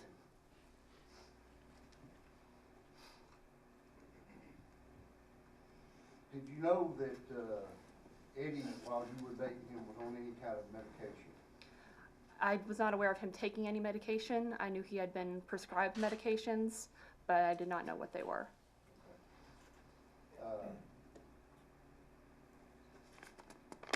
When y'all were dating, there's been a lot of talk about Eddie smoking marijuana. Did you ever see him smoke marijuana? Yes. What kind of effect would it have on him when he smoked marijuana? It really just relaxed him. He would be more calm, maybe make a few jokes, but no real significant effect that I ever noticed. Did he smoke a lot? In my opinion, yes. But I don't smoke, so any's more than I would. Did that become a area of concern between you, his smoking pot? It did. But when he smoked it, he wouldn't get aggressive or out of control? No, never. Wouldn't get violent? No. Well, you're aware of an incident that happened at his house in September of 2012 when the family was gathered there, correct? Yes. Were you there? Yes, I was there earlier in the evening. Okay. And Eddie had been drinking, and I guess everybody was drinking, weren't they? Yes, it was a party. There were a lot of beers around. Were you there when Eddie and his dad got into a fight? No, I was not. You'd already left. Yes. But you're aware that happened, Yes. and you're aware that Eddie was subsequently taken by the police to the Green Oaks Hospital. Yes. You familiar with the Green Oaks Hospital? Yes, it was actually a block away from the apartment I was living at the time. And what is the Green Oaks Hospital? It's a psychiatric hospital. Did you go visit Eddie in September of 2012 when he was in the Green Oaks, or subsequently transferred to the VA hospital? I was not able to visit him at Green Oaks because I believe he was only there for the night, but I did visit him once he was transferred to the VA. And what was he like while he was in the VA? Upset, cheerful. He had asked me to come stay with me at my apartment. At the time, I didn't know the extent of what had happened. It was my understanding that he and his dad had been drinking and they got into a fight, and that his parents had called the cops on him. I later found out what had actually occurred, so I agreed to let him come and stay with me, and they eventually released him to my care a few days later. Okay, so in September of 2012, he comes to live with you, and you had a roommate, is that correct? Yes, Gabriella Lucero was my roommate at the time. And at that point in time, in September of 2012, was Eddie working? Not at that time, no. He was mowing lawns occasionally for a real estate agent in the area, but not a really reliable job. He at some point went to work for Donna Taylor at the cabinet shop, didn't he? Yes, it was around the first week that he was staying with me that Donna had been in contact with him for him to begin working at the cabinet shop. Okay, so he was living with you up around the Plano area, Richardson, Yeah. and going to the cabinet shop that Donna Taylor owned to work. Correct. How long did he live with you back in September of 2012? A little less than a month.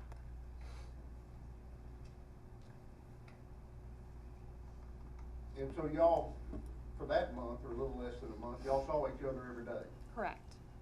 And how was he? He was fine. Okay, no incidents, no outbursts, no nothing? No, nothing. Just y'all go to work, come home, and be a couple? Yes, exactly. And then Eddie, after about a month, or a little less than a month, did he move back home Yes. to Lancaster? Yes. And did y'all continue to date? We had taken a break from each other. I think we moved in too quickly, so we had begun to get on each other's nerves. But we did still see each other periodically. Kept in contact? Yes, and around Thanksgiving is when we started dating back again. Okay. So about Thanksgiving of 2012, the break was over and you decided you would date each other again? Correct.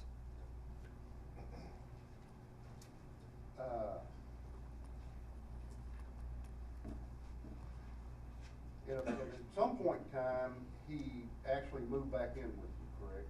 No, he didn't move back in. He would come and stay weekends with me, but he never stayed for more than the weekend. Okay. So after September, when he lived with you, he never lived, back in that apartment? No, he would just come and stay for the weekends. Okay. In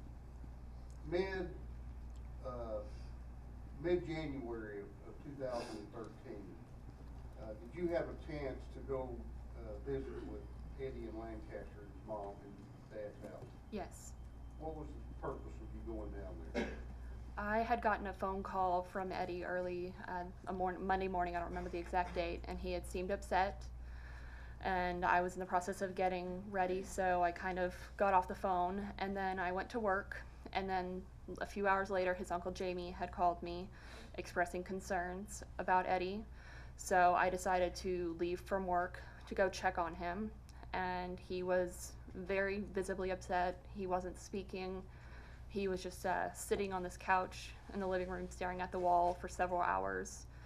So I ended up staying with him for a few days until he seemed to be more himself, and then I went back to my apartment in Dallas. And for those few days you stayed with him, tell us what it was like. Most of the time he just sat there staring at the wall, wasn't really acknowledging my presence.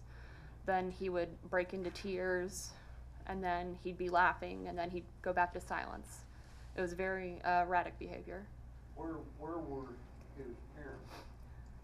Jody, I believe, she was there that weekend, and Raymond was in Hereford.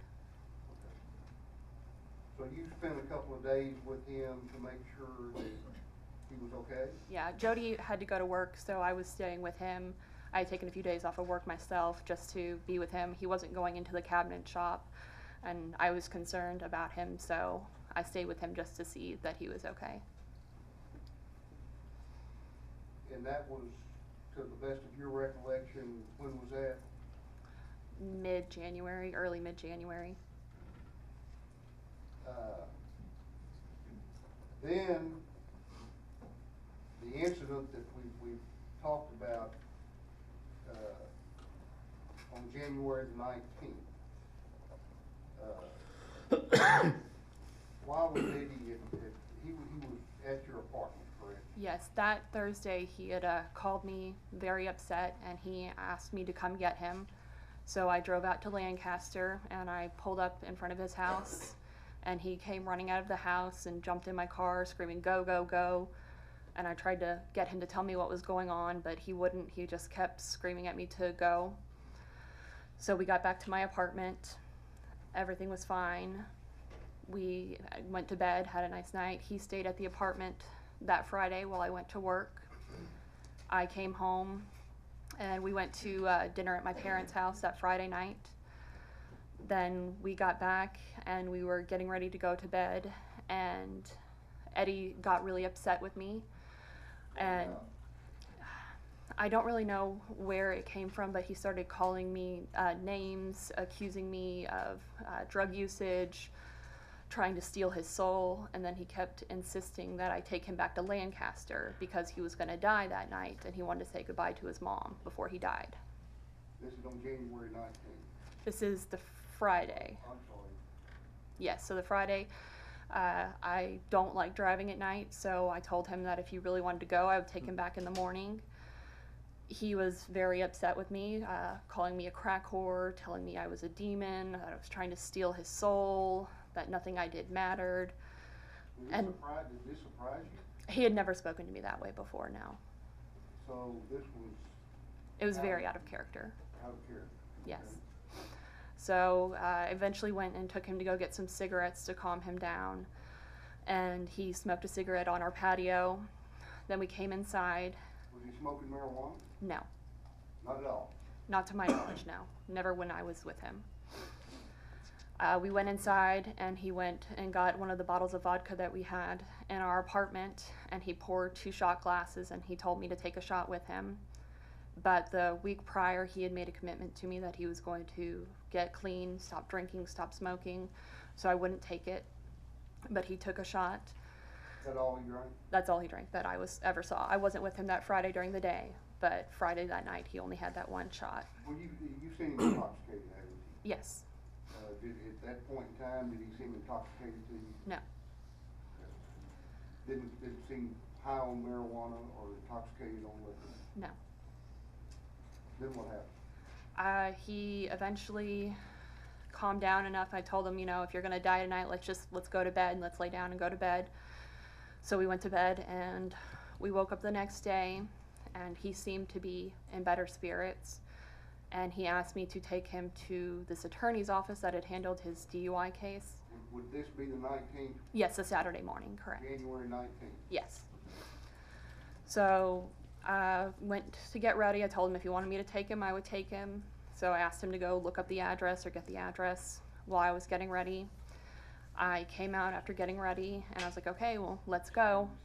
And he was sitting on our couch and he was wearing a light blue polo that he had gotten from one of my brothers. This was in the morning? Yes, probably 10 o'clock-ish in the morning. And he was visibly shaking and he had sweat through the shirt to the point where you could see very large stains. And I was like, okay, I mean, let's go. And Did that concern you that he was sweating through his shirt? yeah, I tried to get him to get a glass of water, tried to ask him what was going on. He didn't want water, he didn't want to talk about it. So I asked him if he was ready to go.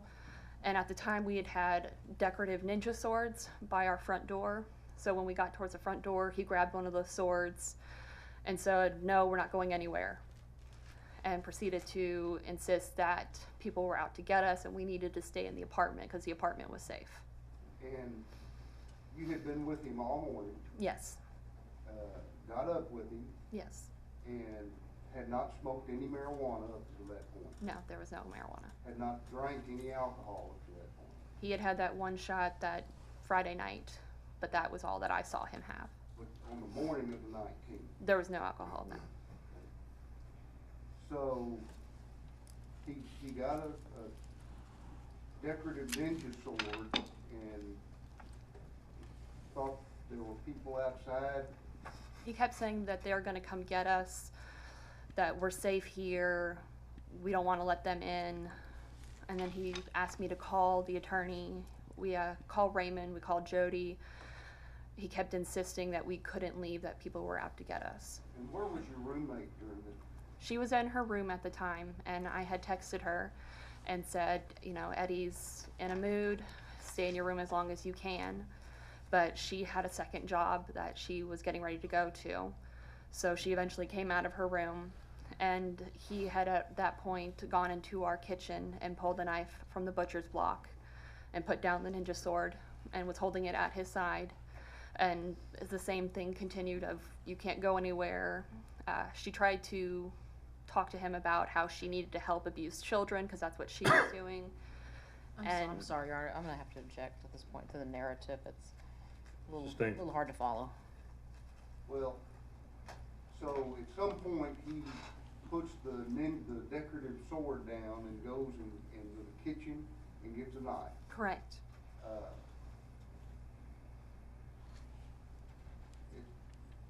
At that point, why didn't you just walk out the door? He was standing in front of the door. Well, he had to go to the kitchen at some point, right? It didn't really dawn on me. I was more concerned about calming him down. More worried about calming him down than fleeing. Yes. Did he ever threaten you with a knife? No, he held it at his side, or he would gesture with it. But if I approached him, he put it down. He never held it at me or towards me. Okay. And how long did this incident last? I really couldn't give you a good time frame. Well, is he talking the whole time, or is he just standing there? What's going on? A little bit of both, talking about how they were out to get us, or when I would ask, you know, like, let's put this down, let's put the knife down, he would say no, that he needed it to protect us. But as far as how long that lasted, it seemed like it lasted a lot longer than it probably actually did. Did you ever hear him make any threats to your roommate? No. We were all in the same room together. So at some point, your roommate text a friend of hers who's a police officer, is that correct? Yes, the duty officer at her second job, I believe his name is Adam, she texted him. And eventually the police came to your apartment there, right? Yes.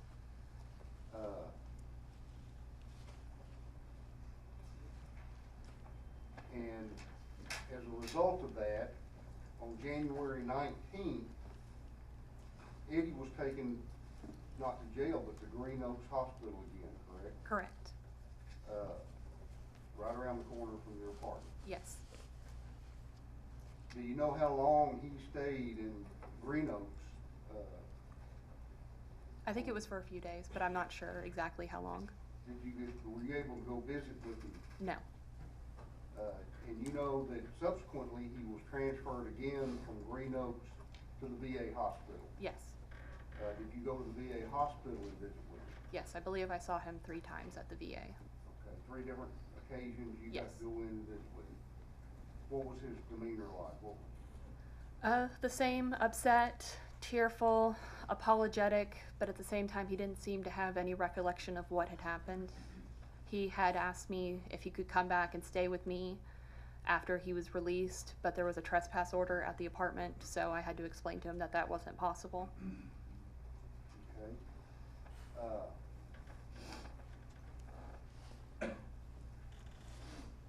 So you know that after, well, you know that the VA hospital subsequently released him on January 25th. Yes.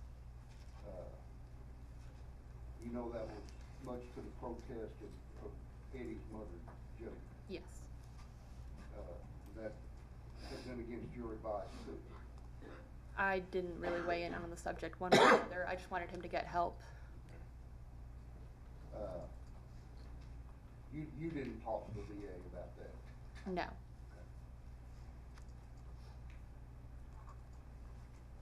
Where does he go to live after the VA releases him on January 25th, 2013? He went back to Lancaster. Back to his mom and dad's house? Yes. And did you visit with him any after that? Yes, when he called me and let me know that he had been released, I left Dallas and drove to Lancaster and spent that weekend with him. Okay. And how was he that weekend? He was on the medication and he seemed better.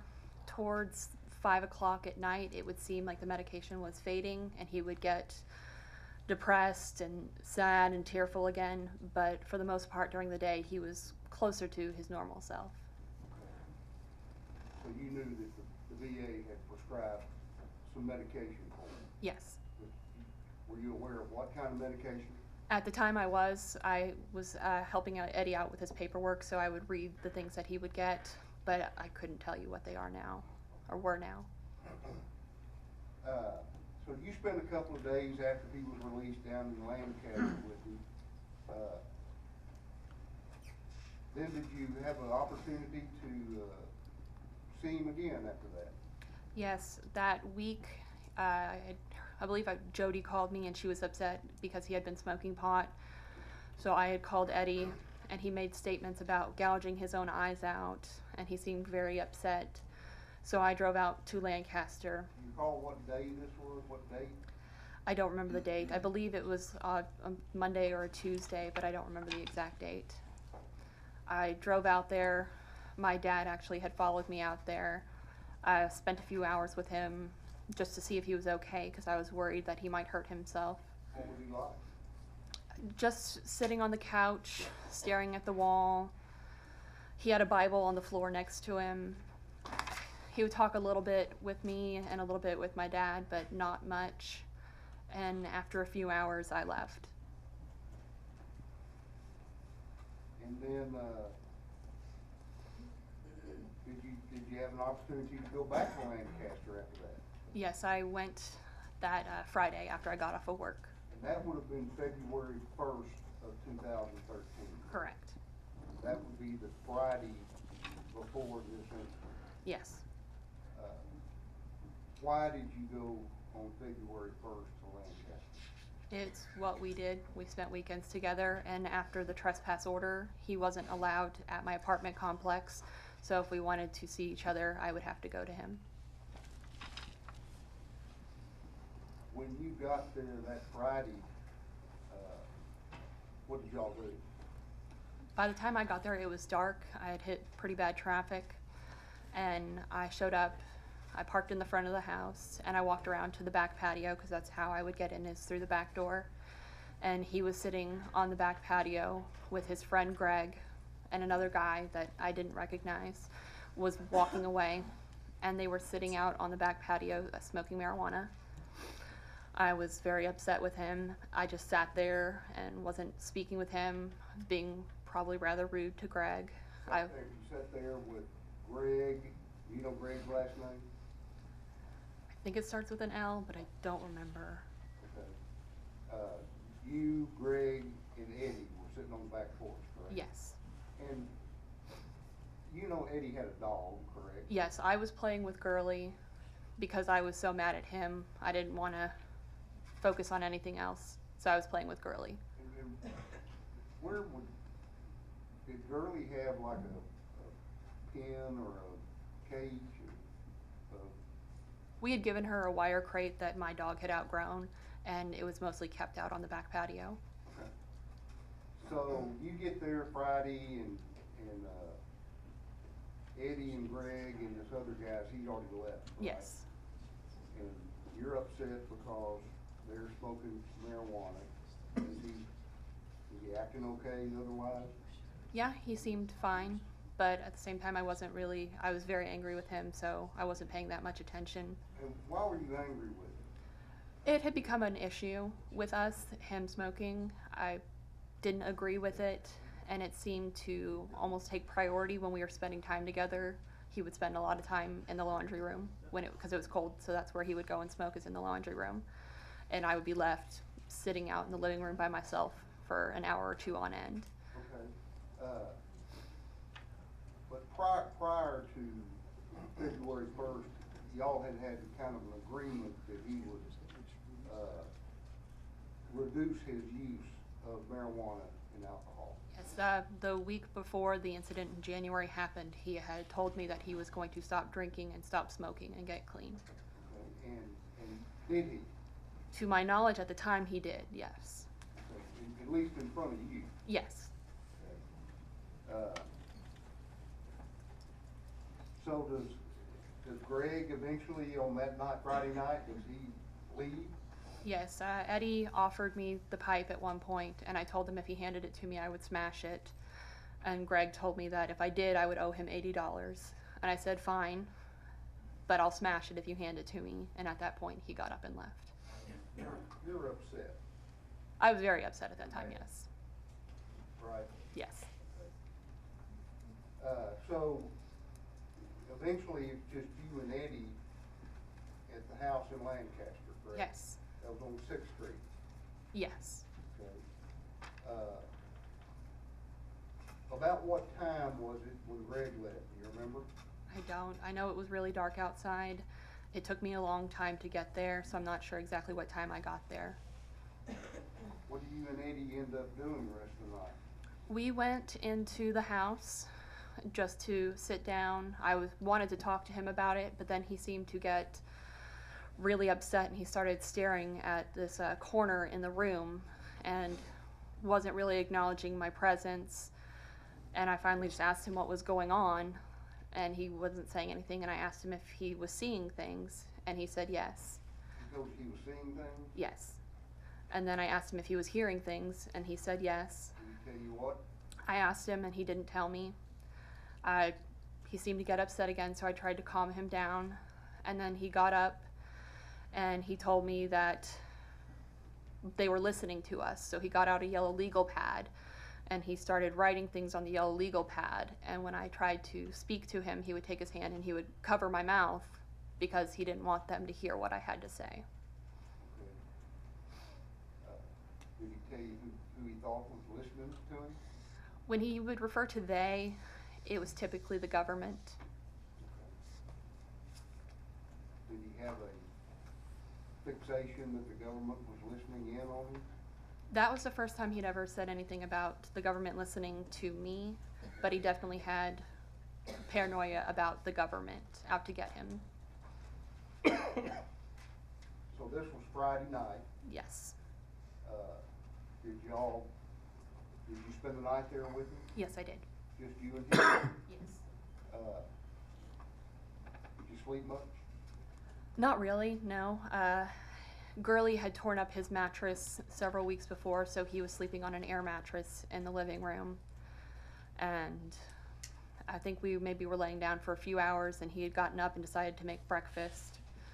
And so we ate breakfast probably at like 2 o'clock in the morning. And then we went and lay down for a few more hours. So probably 6 or 7 o'clock in the morning, we got up again for the day. He was always a very early riser. That was his habit of getting up early? Yes. Okay. So this is the early morning of February 2nd, 2013, correct? Correct. Is there a point where y'all take a shower? Yes. At that time, Eddie was going weeks on end without showering. And the only way that he would shower is if I got in there and actually washed his hair and him for him. He would not shower for? No. How long? Weeks. Okay, so you got him in the shower? You got in there with him? Yes. Okay. What happened after the shower? We got out of the shower and we were talking about what we were gonna do, getting ready for the day. What were y'all gonna do? We had talked about going bowling. We had talked about going fishing. We had never really made any firm plans. And then he went and got some dip and he put some dip in. And that had been a long-standing disagreement between the two of us. And I got upset with him. Didn't like him dipping? No, I don't like tobacco products at all. Nasty. Yes. So we got into a fight over that. And around that time, his Uncle Jamie had called me and told me he was going to come head over to hang out. And I said, okay, well, we're in a fight, so when you get here, I'm going to leave. Had you met Uncle Jamie before? Yes, many times. He and Eddie were tight. Yes. And that's Jody's brother. Yes. Did you know where he lived? I had been to his house once or twice, but I'm terrible with directions, so I couldn't tell you the exact city. Do you recall about what time that Uncle Jamie called? Probably around 8 or 9 o'clock in the morning, but I'm not sure specifically. He said he was on his way. Yeah, I said I'm going to come hang out. He was probably about a 30 to 45 minute drive away. He lives in Alvarado. Yes. Okay. And are you and Eddie kind of not talking at this point, or? I was upset with him, and he was trying to fill out the application for the Waco VA that Jody had got for him. And previously, whenever he had applications or documents, Object narrative. Sustained. Okay. So you were helping him fill out an application for the VA hospital in Waco? he had asked me to, but I was upset, so I told him I wouldn't help. All right. Why was he filling out the VA hospital in Waco application? It was our attempt to try and get him some help. I had done research on facilities, and apparently the Waco VA has a good reputation. So Jody, I believe, got the application for him. For his mental health problem? Correct. Well, when you wouldn't help him fill out the VA paperwork, did he become upset with you? He was upset, yes, but basically was telling me just to leave, and I told him I wouldn't leave until Jamie got there. So he asked you to leave. Yes. At some point, Jen, did Eddie propose to you? The night before, yes. Okay, tell us about what he did. We were in the kitchen, and I was getting his medication for him, and I turned around to get something from the cabinet, and when I turned back around to him, he was on his knees, and he asked me to marry him, and I said yes, and he wrapped his arms around my stomach and started crying, and then he got up, and he ate some of Jody's spiced crackers, and then we went to bed. Okay. did y'all discuss anything about getting married or? It had been plan? something that had come up in the past, but never really any specifics. So he just out of the blue asked you to marry him? He'd asked a few times before, but it was when he was in the VA hospital, and I told him no, not until he was allowed to have shoelaces. And so the next morning, I guess the catalyst for the argument or the disagreement would be that him dipping. Yes. And he asked you to leave. Yes. And did you end up leaving? Yes. After Jamie was there for probably about 20 minutes, I left. Okay, so you were there when Uncle Jamie arrived. Yes. And do you know about what time he got over there? I don't remember exactly. It was probably around 10 or 11, but I'm not sure. And so you go back to your apartment. I went over to my parents' house. When I would stay with Eddie, I would leave my dog with my parents. So I went to go there, and my mom and I went to lunch. And you had left Eddie at home with Uncle Jamie. Yes. And up to that point, you hadn't seen him smoking marijuana. Not since the night before. Or drink any alcohol. No. So after you leave, he and Jamie, when is that, do you ever try to contact him again? Jamie called me later on after I had had lunch with my mom and told me that Eddie had just walked away and he didn't know where he was, and he asked me if I knew. Do you recall, you said it was after you had lunch with your mom, do you recall about what time that was? Maybe 2 o'clock in the afternoon, 2, 3 o'clock. Okay. Want to know if Eddie was with you? Yeah, he wanted to know if I knew where he went. Did you ask Jamie where he was? Jamie didn't seem to have an idea of where he was, and that's why he was calling me. And I told him that maybe he was going to be meeting with Chris Kyle, because I knew they had talked about meeting, and I knew the phone number was on the fridge, so I told Jamie to try calling him to see if maybe he was with him. Okay. Did you call Chris Kyle? Yes, Jamie said that he attempted to call Chris but wasn't able to get through, so he gave me the number, and I called him and left him a message. And pretty quickly after I left the voicemail, Chris texted me back and said that Eddie was with him. Okay. So Chris Kyle texted you back. How did you know it was Chris Kyle? It was the same number that I had called. Okay. You saw it on your phone? Yes. And you didn't actually talk to Chris Kyle? No. He sent me that text message, and then I called Jamie to let him know. And then Jamie said, okay, I'm putting Girly up and locking the door, let Eddie know. So I texted Chris back saying what Jamie had told me, and that was the extent of the conversation. And when's the next time that you hear anything about Eddie? Several hours later, and I don't remember who first called, I believe it was Laura, called and said that Eddie had just shown up at her house and that something had happened, and he said he was heading up north, and at the time my apartment is north of Lancaster, so she told me to go where he wouldn't know where I would be. Concern for your safety? All right, Seemed Mr. to be. Moore, we're just getting a little after 12. We're at a good stopping spot. No, it's fine. Remember where you were in your examination. We're going to take a lunch recess at this time for about an hour, so let's say 1:15.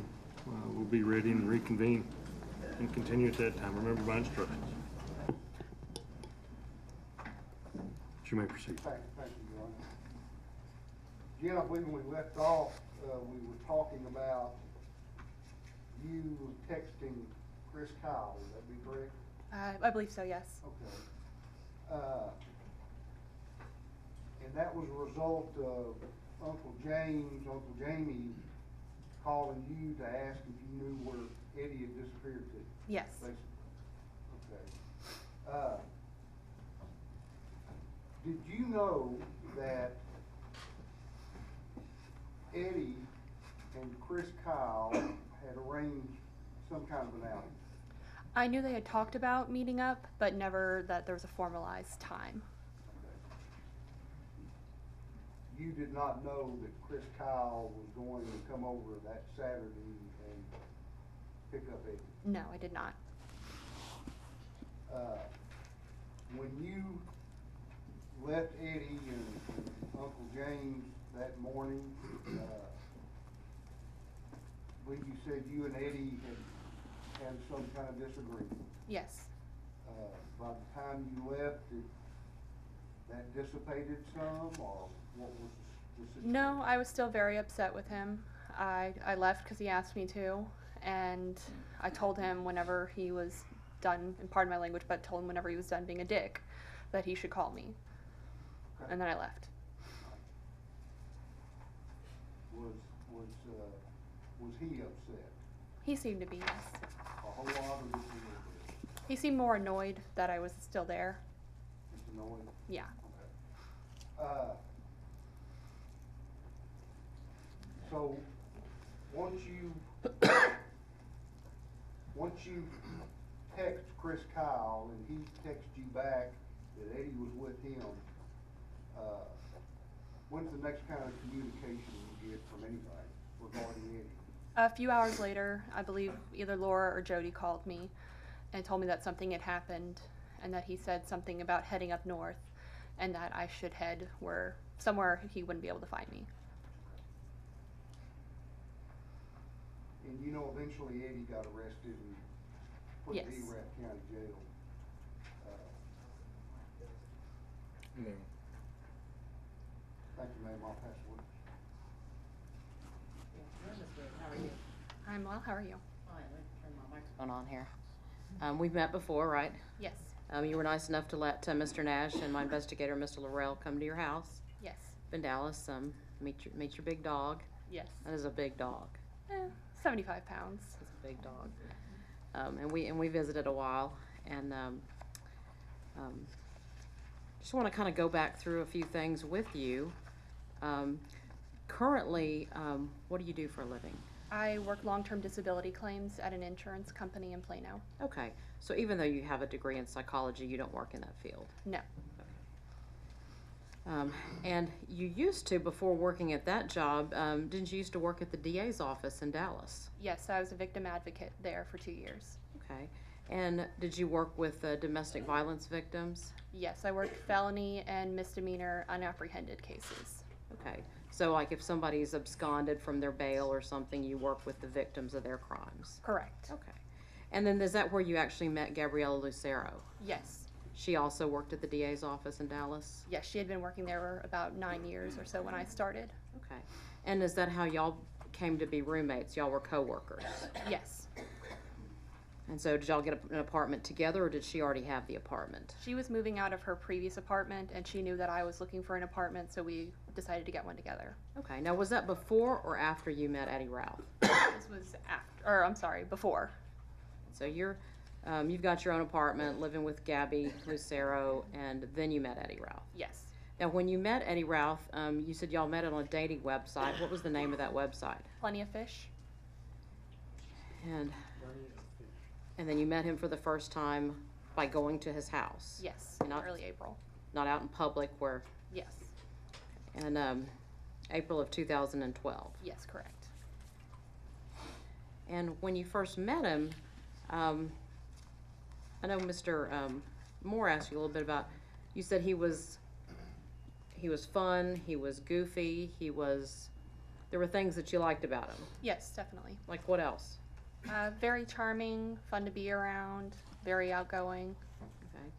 And I think you had told us that, he wasn't into the usual, I guess, status symbols that some guys your age might be into. Yeah, at the time he didn't have a cell phone, didn't have a Facebook.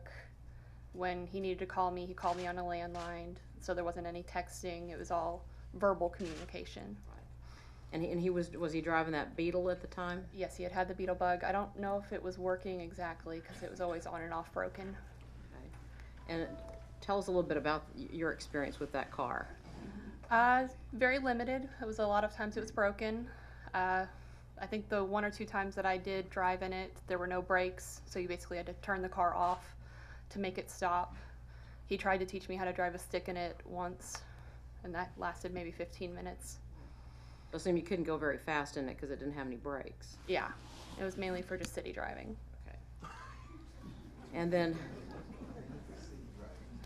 Dallas City driving. Correct. Because in Stephenville, you could actually get up to a decent speed. Now, tell me a little bit more about Eddie. Have you heard people in his family or people that know him kind of use this phrase? They go, "That's just Eddie being Eddie." Yes. Kind of tell me what that means to you. You know, some things that he would do, the quirks of his personality. There was a time he decided that he was going to be his own businessman and he was going to have a goat lawn mowing company. And he was going to get a bunch of goats and that's how he was going to make money. At one point he was going to have a bunny rabbit farm, and that was just something that he would say and talk about and the sort of ideas that he would have. Okay. And when you met him, you said he was mowing lawns for a living? Yes. For a realtor? And he was living with his parents? Tell me about his communication. Is he a talkative person? Very much so. In fact, I think you made the comment when we met that he didn't like silence. No, he could talk the paint off a wall. And how does he feel about, sometimes you're talking to somebody and then there's some sort of dead space in the conversation. How does he feel about that? There was never really dead space. There was always something to be said. Okay, and he would feel it? Yes. Didn't you tell us that made him uncomfortable if there was the dead space, and so he would talk to fill the dead space in the conversation? It seemed like it. He wasn't comfortable with it. Okay. Now, he when y'all met, you were living up there in the north part of Dallas. Correct. And then he's living down in Lancaster. And so, that's a little bit of a drive, I guess, depending on what time of day it is in Dallas to get back and forth. Yes. Okay. Now,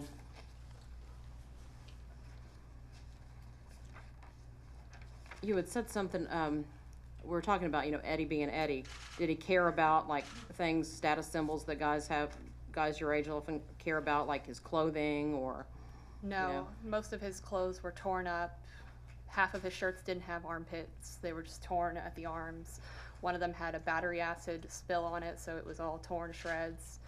On fancy date nights, he would try and go out in overalls. Uh-huh. And did you tell us about one time where he was at your house and didn't have anything to change into? So yeah, he was staying with me and we were going to go for a run, so he ended up putting on a pair of my Nike shorts, a pair of pink Argyle socks, and one of my t-shirts, and that was completely fine. He was totally cool going out like that. Okay.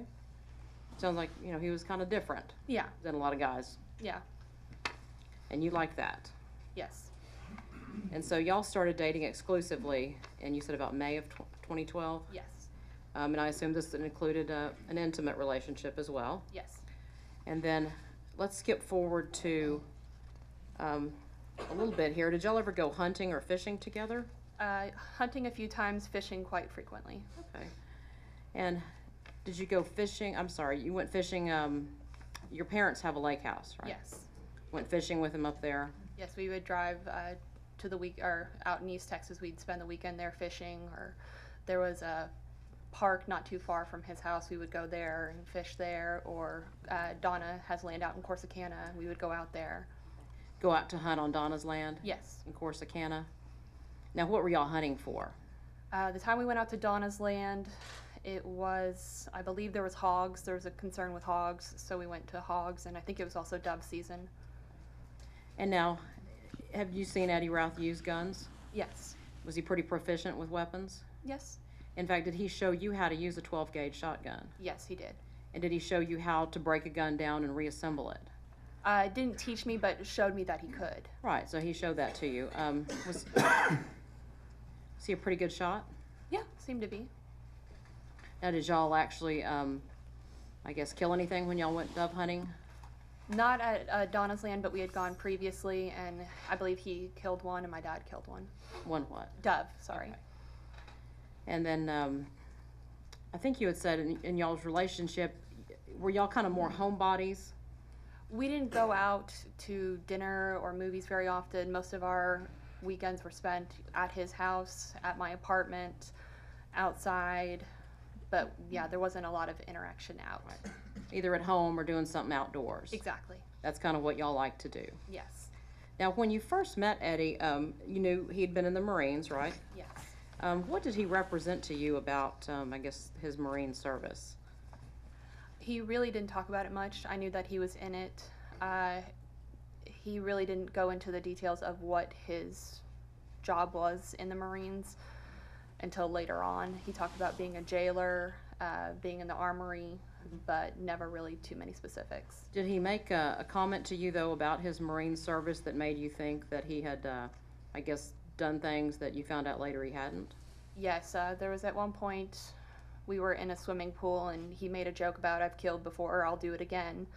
I didn't think much of it. You know, I knew it was a possibility when he told me he had been in active service, but I later found out that wasn't the case. Okay. That he'd been an armorer and a prison guard? Yes. Now, did he ever talk to you about Iraq? No, not really. Did he ever tell you about his experience being a prison guard? He talked about giving toilet paper to the inmates, but never really any specific details. What would he say about giving toilet paper to the inmates? That he would give them maybe 1 or 2 squares versus giving them a whole roll. Now, tell me about his temper. He can be pretty quick-tempered. In fact, when we met, you used the term hair trigger temper, didn't you? Yes. Over what kind of things? Important things, or? No, little things. There was a time where he dropped his beer, so he threw his shoe halfway across his mom's house because he was upset he dropped his beer. What else would set him off? Just little things. I can't remember specific examples, but little things like that. Somebody tailgating him? Yeah, he was definitely road rage. And let's talk about this incident early September 2012. Okay. Some people in the family have called it a fish fry, some have called it a barbecue.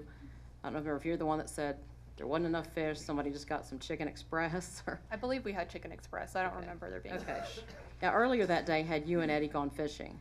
Yes, we had been out fishing at my parents' lake house, and we returned because Raymond was in town, so there was going to be a gathering. Okay, and this was, had Raymond not been there for a while? No, I don't remember how long it had been, but it had been a while since they'd seen each other. Okay. And now, had Eddie been drinking that day? Yes, he had been drinking when we got to the party, but not while we were fishing. Okay. And then what was he drinking? Whatever beer was available. I don't remember the specific.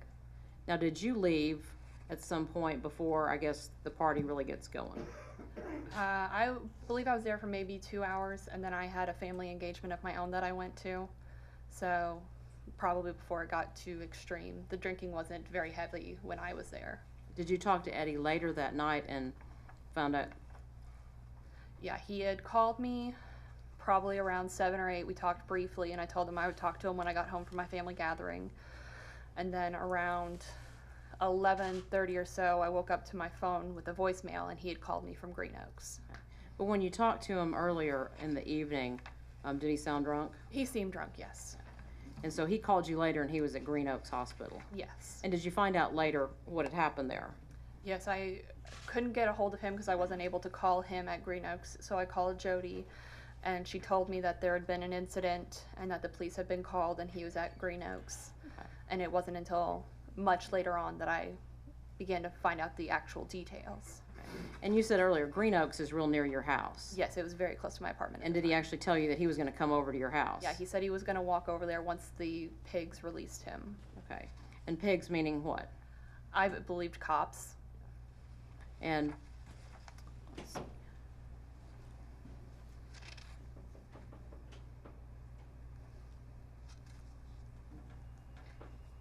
And now, after he got out of Green Oaks, he went over to the VA, right? Yes, he was. And that's the visit where you said he asked you to marry him, Yes. and you said you can't ask me that when you don't even have shoelaces. Yes. And by that, do you mean because he's in a hospital? Well, I didn't believe he was in the right state of mind to be asking that sort of question. Right, that's a serious subject. Yes. And we'd only been together a few months at that point. Now, when you visited him there at the VA though, after that, I call it the fish fry incident, you know what I'm saying, right? And when you visited him at the VA, what was his demeanor like? He was upset. Like I said, he was begging me to let him come stay with me. He needed to get away from his family, very much blaming them for everything. And at the time, I didn't have knowledge of anything else. I didn't have any reason to disbelieve him. You weren't so alarmed by the whole thing. You didn't say, no, you're not coming to live with me. No, not at the time. Yeah, you let him come live with you. Yes, You didn't have any red flags that, he's not coming to live with me. correct. And so you talked to your roommate Gabby, and she agreed to let him come and live with y'all. Yeah, we were both on board with it. And then y'all lived together, you said, about a month, and then it didn't really work out though. Yes. And y'all broke up. Said you were getting on each other's nerves a lot, I think is what you said. Yeah, we were starting to wear on each other.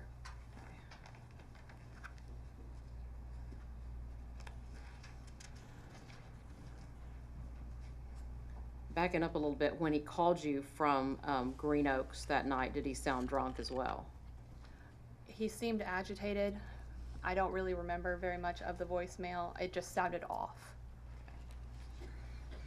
But he had sounded drunk earlier that night. Yes, he had sounded drunk earlier.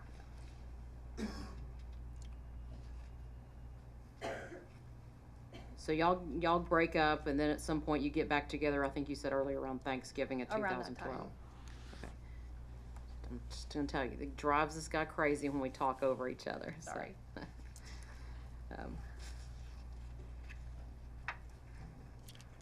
Now, when y'all got back together, were one of the issues that you had throughout your relationship was that his marijuana use? Yes, as well as the cigarettes. But you don't like smoking cigarettes, Correct. don't like dipping snuff, Correct. don't like smoking marijuana. Correct. You're with somebody that does all three. Yes. And I think you may have said you don't smoke marijuana. Correct. And I think you told us part of that's your name. Yes. It's my last name being Weed. I've been around it a lot. Friends, family members, ex-boyfriends.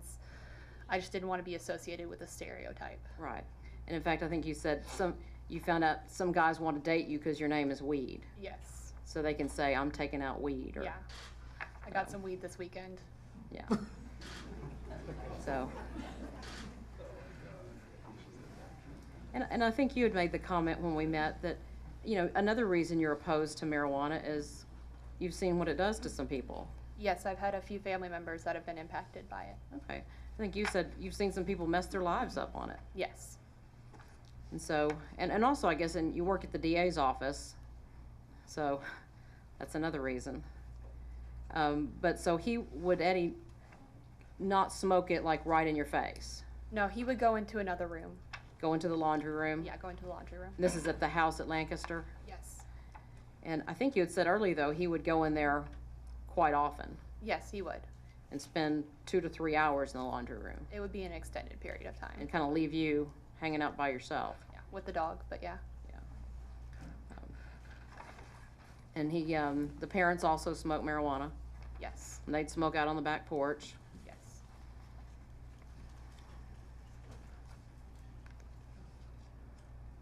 So let's, we're past Thanksgiving 2012. I assume y'all spent the holidays together. We celebrated the holidays, but we didn't spend them together. He spent it with his family, and I spent it with mine. Okay. And then let's go to early January 2012. You were telling us about a time that I guess his family called looking for him or something like that. Jamie had called me concerned about him. I guess Eddie had called Jamie, and Jamie called me after Okay. they spoke. Was this something that happened a lot with this family because Eddie didn't have a cell phone? Yes, I believe at the time he did have a cell phone, but he didn't have any minutes on it. So I was a frequent point of contact for his family members. They'd call you, and Yes. you went over there, and you said he was kind of sitting there staring at the wall. Catatonic is the best way I could describe it. Just non-responsive to me, the TV, Jody walking past him. And I think when we met, I'd ask you, though, how do you know he wasn't high that day? I don't know if he was on anything that day. Because you weren't with him earlier in the day. Correct. You went over there and found him like that. Now, let's go to right around the time of January the 19th, 2013. Right before that, now was that a Friday or a Saturday when that happened? I don't remember the exact date of the 19th, but the incident with the knife was on a Saturday. Okay. So would it be that there was a day or so before that you went and picked him up in Lancaster? Yes, the Thursday before I picked him up after I got off of work. And he just ran out of the house and jumps in your car and screaming, "Go, go, go." Yes. Did you get the impression he'd had some kind of argument with his family, or? That's what I assumed it was, but he never told me why. And he had an overnight bag with him. Yes. And he had his dog Gurley with him. And so when he'd come over to your house, would he bring Gurley with him? Yes. Gurley and my dog Sarge played together pretty frequently. That's a lot of dog together. Yeah. Well, they were smaller then, but. And I think you said when he came over that time, did he just kind of come and spend the night? Yeah, he stayed with me that time. I had to go to work the next day, so he stayed at the apartment. There was a pool, so he would frequently go and lay out by the pool while I was at work. And I had gotten pulled over that Thursday by a cop because one of my headlights was out. Mm-hmm. So when I got off of work, we talked about we needed to go get the headlight, and we had plans to have dinner at my parents' house. Okay, so did you go out to dinner that night with your parents? It was at my parents' house. We had dinner there. Okay. Everything okay that night? He was upset. He was sad, but it wasn't abnormal. It was a nice evening. Okay. Weren't drinking that night? No. Came home. Everything okay? Yeah, everything was fine, and we were laying in bed, getting ready to go to sleep. And then all of a sudden, he got really upset with me and started accusing me of things, calling me names. Okay. Now, I think, did we leave, am I thinking about another night? I think you had told us, though, y'all were intimate that night. Yes. And then was it after that he got upset? Yes, it was after that when we were getting ready to go to bed. He got And upset. I think you said earlier he started calling you a crack whore. Yeah, a crack whore, a demon. I was going to steal his soul. Had he used that phrase a lot, stealing his soul? No, not before that incident. Really? Okay. You didn't tell us that he used that phrase a lot? Not towards me. He never said that I was trying to steal his Okay. soul. He was worried about losing his soul. He thought other people were trying to steal his soul. Yes, he was very religiously based in his concerns. So he was religious. Yes. I think you said something earlier about you went over there one time and he had a Bible sitting Yes, there. before this incident in February, I came over and there was a Bible sitting on the floor next to him. So some of the things he said had some sort of a religious undertone to them. With the demons and the souls, I definitely took it to be a religious undertone. Okay. And he was, you said he was upset that he was out of cigarettes. Yeah, he was upset that he was out of cigarettes, and because I wouldn't take him back to Lancaster, there was a gas station not too far, and he told me that I needed to go take him to go get cigarettes. And he was calling you names? Yes. Like, The crack whore, demon, I was gonna steal his soul, call you a bitch? probably. Yeah. And you took him to get cigarettes? I just wanted him to calm down, and I thought maybe that might help him calm down. And then he came back and you said something about vodka. Yes, we were talking, and he went into our kitchen, and he got the bottle of vodka, and he poured 2 shot glasses, and sat down next to me and told me to drink with him. And I said no, I wasn't going to, because he had made these commitments to get sober, and I was going to do it with him. Yeah, let me talk to you about that. So was this after, I guess, at some point in time, somebody told him that he needed to quit drinking and smoking pot? Prior to the incident in January, I had asked him to stop because I felt like it was holding him back, and I expressed my concerns to him, and at that point, he had agreed to stop. I mean, you felt he had a problem. I definitely felt it was holding him back, yes. Yeah. But you still had alcohol in the house. Yes. And I think, were you still drinking though? Not as much now. And so he got the vodka, and I think you said he poured 2 shots. Yes, and he put one in front of me and one in front of him, and told me to take a shot with him. Okay. And he took a shot. Yes. And did he take another shot? No. Just one. Yes. And then, is this before or after you took him to get the cigarettes? After. Okay. And then, y'all went to bed together. Yes. I told him if he kept saying that he was going to die that night, And I told him, okay, if that's really gonna happen, then let's spend your last night laying down together. And so we went to bed. You didn't go, you sleep in here, I'm gonna go sleep on the couch. No, I wasn't worried about him hurting me. I was more concerned about him hurting himself. Okay. And so then you said y'all got up, or he got up early, at least, that next morning, the 19th. Yes. And you said he was always an early riser. Yes, always. I think we even slept in a little bit, which might have been like sleeping until 7 o'clock that day, or 8 o'clock even. Okay. And when he got up, you said he wanted to go see his attorney. Yeah, he talked about wanting to go see this attorney to fix the problems, and he needed to talk to the attorney because the attorney could help him fix the problems. Okay. And then, did he get up first before you did, or did y'all get up at the same time? We got up around the same time. And then he was, you found him on the couch. Yes, I was in my bathroom getting ready, and he was on the couch in our living room on my computer because I told him I didn't know where this attorney was, so I asked him to look up the address. And then you find him all sweaty out on the couch. Yes. And so you're in the bathroom, and he's out in the living room. Yes. And that's when he got this decorative ninja sword. We were talking for a while, and when we actually got up and I was like, okay, I'm ready to go, let's go, do you know where we need to go? And we started walking towards the door, then he stopped and grabbed the sword. And what did he do with the sword? He held it and said, we're not going anywhere. Okay, and then what did he do? He stood in front of the door. I went and sat down and tried to calm him down, told him we didn't have to go anywhere, that I was only leaving because he said he wanted to. And he said that, well, we're going to stay here. Okay. He can come to me, you can call him, and he can come to me, but we're going to stay here because they can't get us here.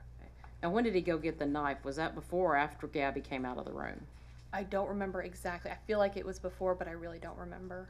But you said you texted Gabby. That's what y'all call Gabriella. Yes, that's what I called her. And I think you said you told her Eddie's in a mood. Yes. Somebody's threatening you with a ninja sword and you just say he's in a mood? I didn't feel threatened. What's he doing with it? He's holding it at his side saying we're not going to leave, we're going to stay here. And you didn't perceive that as a threat? I felt like he was holding it more to protect because he kept saying protect and we can't leave and we got to keep away from them. Okay. So Gabby eventually though had to come out of her bedroom. Yes, because she had to go to work. And then when she came out of the bedroom, is that when he went in the kitchen and got the knife out of the butcher block? I don't remember exactly when that happened, but he did eventually go into the kitchen to get a knife. And he got a knife out of the butcher block. Yes. And so where are you and Gabby when he's in the kitchen? We were sitting on the couches opposite of each other. And what's he doing with this knife? He's waving it around when he's gesturing or holding it down at his side. Okay, so what do you mean gesturing? He would talk with his hands and he would have it in his hands when he was talking. Do you ever hold it to either of y'all's throat? No. Didn't threaten to kill either of y'all? No. Didn't threaten to take y'all out to East Texas? No. Didn't threaten to use you as human tampons? No. He asked to take some of our used tampons because apparently they're good deer hunting bait, but he never used terminology about using us as tampons. So if somebody else says that, that's not true? Correct. Okay. And Gabby, though, was able to text her policeman friend Yes. that she worked with Yes. at her extra job. Is that at like a domestic violence or like a kid exchange place? Like a kid exchange domestic violence service. Like where people are getting a divorce and they can't get along, so they go exchange their kids there? Or there's a domestic violence case pending, but they want to have supervised custody, things like that. So that's where she worked her extra job. Yes. And did Gabby have to keep talking with the defendant? Did she talk to him to try and kind of calm him down? Yes. He had mentioned to her, as well as myself, a history of abuse in his childhood, and Gabby was abused in her childhood, so she tried to use that as a common ground to calm him. Okay, and so she's trying to calm down the situation. Yes, we so both she obviously feels alarmed that she has to kind of talk him off the ledge. I think we were both trying to calm him down, but she may have been trying for different reasons than I was. May I approach the witness? You may. I'm going to show you Marcus states 340, could read the number. Do you recognize what that is? Yes, that's one of the ninja swords. Okay, is that a fair and accurate portrayal of that sword? Yes. That's a photograph of that decorative ninja sword. It's missing the decorative thing it had at the tip, the handle, but yes. There's like a sheath that goes over it. Yes, and there was a little ball kind of decoration at the tip of it that I believe broke off at some Okay, point. but that looks like the sword. Yes. Doctor says 340.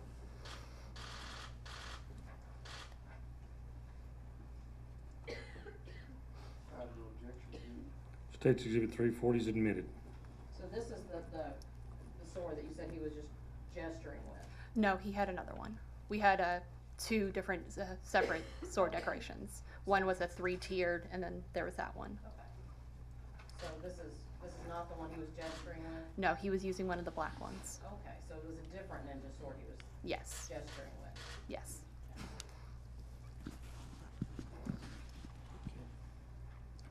Is the black one about the same size as this? There were 3 of them of different sizes. I don't remember which one we had. The black ones were mine, and the white one was Gabby's. But you didn't feel at all threatened when he's gesturing with a sword? No, they were actually very dull swords. You hit somebody with it though, right? True. And then he had a butcher, was it like a butcher knife? It was a knife from a butcher block. I believe it was a bigger knife. It wasn't like a steak knife. Okay. Like how big this blade? Probably like this. So Gabby was actually able to successfully summon the police though to your apartment, right? Yes.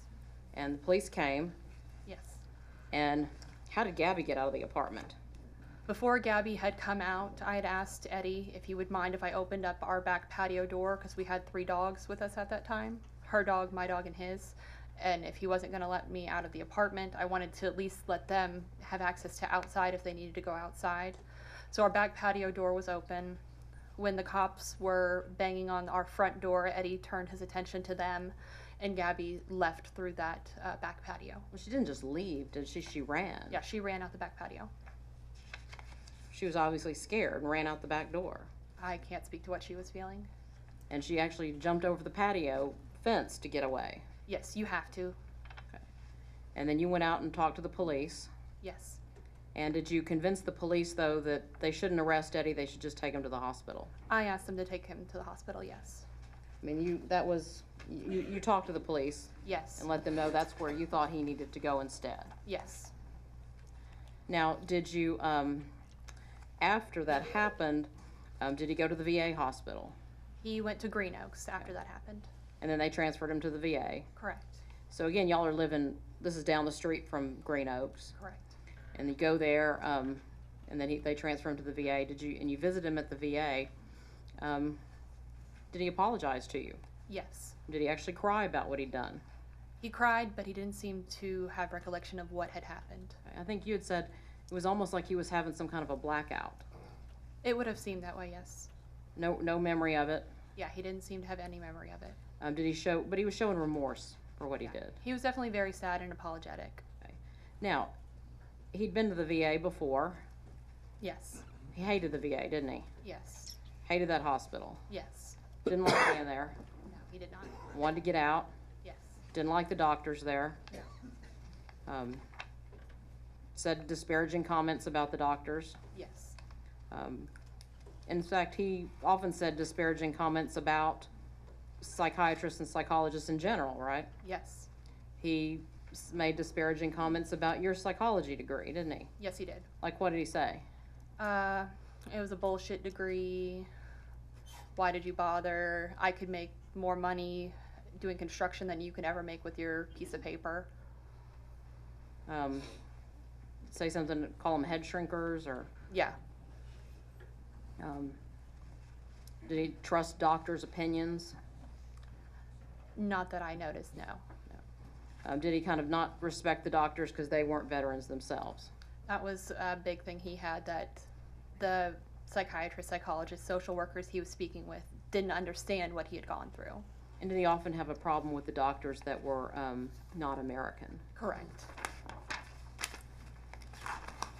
So, did you even offer to, I guess, try and help him find some other source of counseling. Yes, I did some research for him. I offered to make phone calls to see if a few of my friends that are in the field of psychology with counseling. I offered to make calls to see if I could help him. But he didn't follow through with that. No. He didn't particularly like talking to people about his feelings. No, not at all. Now, he got out of the VA around, was it around January 25th? Yes, I believe so. And you came in contact with him over at his mom's house. Yes, he called me after he'd been released to let me know he was released, and I said, okay, well then I'll head over and come see you. And you found him, what, smoking pot with his friend Greg? On the 25th, I showed up and he wasn't there. And I was talking with Jody, and she told me that he was at Greg's house. She and I spoke for a little while. I thought maybe he would come back because he knew I was supposed to be coming over. And after about an hour of being there and him not coming back, I drove to Greg's house. And when you went to Greg's house, what'd you find? He was smoking with Greg. He came out. When you say smoking, you're talking about smoking pot? Yes, marijuana, sorry. He had been smoking marijuana, and I was upset with him because he had told me that he was going to be clean. And I told him he had to make the decision of getting clean and staying off of it, or us terminating our relationship. And this is how long after he got out of the VA hospital? This is the day that he got out. The day he got out? Yes. Now, is Greg's last name Linda Mood? That sounds right. Okay. And is this somebody that Eddie usually would hang out with and smoke pot? Yes. In fact, he was the person that he often would buy pot from. I believe so, yes. And did he live nearby in the neighborhood in Lancaster? Yeah, only a few blocks away.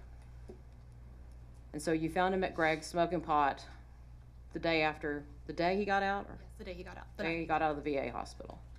So y'all had a fight about that. Yes, he had made promises that he was gonna stop, that he just needed to unwind from being at the VA, and that this wasn't gonna happen again. So I said, okay, he got in my car, and we went back to Jody's house. And then, now when he got out of the VA that time, do you have some medications that were prescribed? Yes. And did you help, I guess, make sure he was taking his medications? Yes, when I was with him on the weekends, he would have the pills in my purse, and whenever I set an alarm on my phone to remind him to take it. Okay. And so you helped make sure that he was taking them? Yes. Because he didn't have a phone to have an alarm on. Correct. So you'd have the alarm on your phone. Now then we're skipping, is this about a week later, February 1st? Yes. That's a Friday, right? Yes. You got off work. Yeah, I got off of work like I usually would, drove out to Lancaster. It had taken a particularly long time for me to get there. So Traffic, I guess. Yeah, traffic. Coming from Plano to Lancaster is a much further drive from my apartment to Lancaster. And found him in the backyard smoking pot with Greg again. Yes, back on the back patio. And some other guy that you don't know. Correct. Do you know what the other person looked like? No, he was leaving as I was walking up, so I really didn't pay much attention to who he was. But it was a man. Yes. Was he a tall person or a short person or? I really have no idea. But you recognized Greg. Yes. And that's when you said, Eddie had, I guess, did he offer you the pipe? We'd been sitting there for a few minutes and I wasn't speaking with them. They were speaking to each other. I was just interacting with Gurley, and then he had offered it to me. And at that point I told him I would break it. Okay, and is that when he said, well, you'll owe me $80 for that pipe? Greg did, yes. Okay. And had Eddie offered or tried to get you to smoke pot with him before? Anytime he was doing it around me, he would offer it to me, but it was never a pressure thing. It was just a, hey, do you want some? Did you say he thought it would be funny to see you get high? Probably. And so y'all are kind of having a fight about him smoking pot again? Yes. Because he's not supposed to be doing that Yes. at this point in time. So,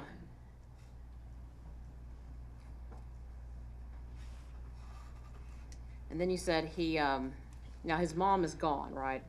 Yes, I didn't know where she was at the time, but I later found out she was in Hereford. Okay, so she's gone to visit Dad. Yes. And so it's just you and Eddie, and has Greg left? Yes, Greg left pretty soon after I told him I would smash his pipe. Well, that's pretty reasonable. I think you said earlier, I mean, you were pretty rude to Greg. Yes. You didn't make it a secret that you weren't happy with this. Correct. So, Then, I guess, did Eddie come inside from the porch? Yeah, we both went inside pretty soon after Greg left, and Okay. that's when he sat down on the little love seat that they had facing the TV. Okay. And did you make sure he took his medication? I had talked to him because he was upset, and he started telling me things that Jody had up and left and moved out and was leaving him abandoned, and he was, crying and being upset. So I asked him if he had taken his medication, and he said he hadn't.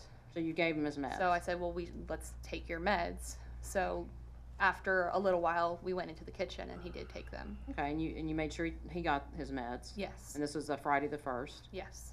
And then I think you said something about some saltine crackers? Yeah, Jody had these spiced saltine crackers that she makes, and he was saying, oh, I'm not hungry. I was like, well, have you eaten today? He said no. It's like, well, here, just eat something. Here's some crackers for your stomach. And now, was it after that he asked you to marry him? I believe I was turning around to get the crackers out of the cabinet when he did. Turn around to get the saltines, and he asked you to marry him? Yes. And you said yes? Yes. Even after this fight over the pot? Yes. And then, at some point in time, I think you said that he, I guess, became concerned that somebody was listening in on y'all. Yes, that was before he had asked me to marry him. When we were sitting down on the couch, and I started talking, and then he got up and got out a yellow legal pad and just started writing things to me on it. Right, and he was writing notes to you about making pot cupcakes? Yes. And that y'all should make pot cupcakes to make lots of money? Yes. And it was after that he asked you to marry him?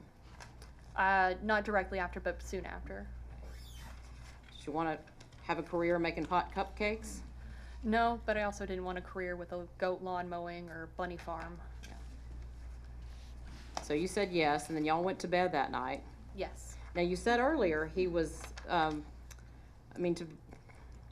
assuming somebody who doesn't bathe real regularly is pretty stinky. Yes, he was ripe, to say the least. But you slept in the same bed with him? Yes. On the air mattress? Yes. Now, is this in that guest bedroom? It was used like a guest bedroom / office. Okay. But not the master bedroom where Jody slept? No, not in the master bedroom. His room was, like I said, his mattress had been eaten up by Gurley, so there wasn't really any room for that air mattress, so it was put out in the room adjoining. So you're on the air mattress with funky smelling Yes. guy, and y'all slept together all night? No, he woke up several hours later because he was hungry, so he got up to make breakfast. Because all he'd had was some saltine crackers. To my knowledge, that's all he had eaten that day, yes. Made some breakfast, then came back to bed. Yes. Y'all stayed in a little while longer. Yeah, I slept for a few more hours and then got up. About, I think you said earlier, 6 or so. Typically, he would wake up around 6 or 7. And then you took a shower together. Yes. After the shower, was there a point at which you tried to initiate sex with him? Yes. And how did he respond to that? He was not interested. And then after that, was that when y'all got in the fight over the Copenhagen? It was a little bit later, but yes, he went into the kitchen and put his dip in, and then came back, and when I saw he had the spit cup, that's when we began to argue. And you actually got mad and threw the can away? Yes, I took it from where it was and I threw it in the trash. Now, I used the brand Copenhagen. Is that the brand he dipped? I just remember it was minty and gross. So you threw it away. Yes. Got in a fight about that. Yes. He wanted you to help fill out some paperwork with him.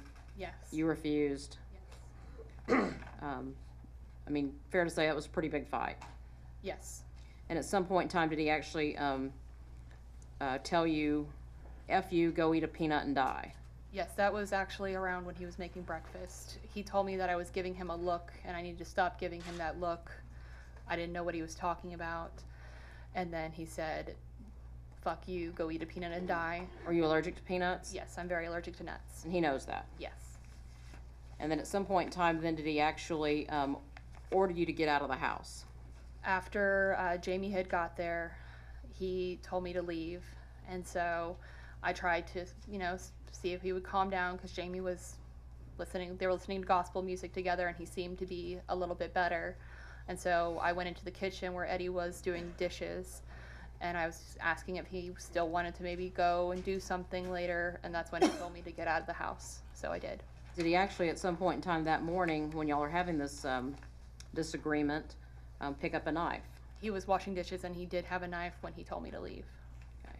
And what did he do with the knife? He was just holding it, standing by the kitchen sink. And did he tell you, leave this effing house? Yes. Leave my house, leave my fucking house, get the fuck out. In fact, had you talked to or texted with his uncle Jamie about, you better get over here quick, I'm about to kill your nephew? I don't remember saying that, but I might have. I was very upset with him. Okay. We've got the text if you'd like to look. Okay. I don't remember saying it, but I don't disagree that I would have said that. I was very... You may. If you would just refresh your memory, take a look. These look like you see your phone number on there. Your phone number, right? Yes. But those appear to be text messages between you and James Watson, Uncle Jamie. Yes. Just if you need to take a look and just want you to refresh your memory.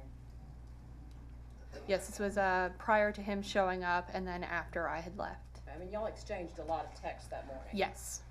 You were pretty upset. Yes. Wanted him to come over, Yes. help you with Eddie. Yes. Well, I wanted him to come over so I could leave. I didn't want to leave Eddie alone. You wanted to get out. Yes.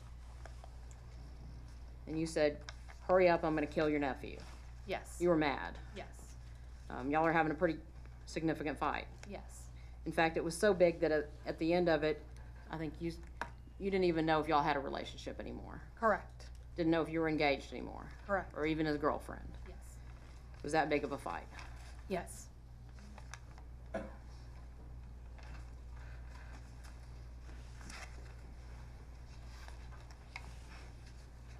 So Uncle Jamie came over and you left, and then you went to lunch with your mom. Yes. Do something fun. Yes. And then the next time you heard from either Uncle Jamie or the defendant was what? Uncle Jamie called you looking for Eddie? Yes. I didn't hear from Eddie until several weeks later. I didn't hear from him that day. Okay. And so you thought, well, he may be out with Chris Kyle. Yes. I know they had been in communication prior, and I knew the phone number was on the fridge, so I thought if he left, then maybe he went and did something with him. And you actually then tried to call Chris Kyle. Yes. Jamie said that he didn't have any success in getting in touch with him, so I said, well, I'll give it a shot. And then you left a voicemail and he texted you back. Yes, pretty quickly. And if we have records that show that's more like around, well, let me take a look. Let me show it to you.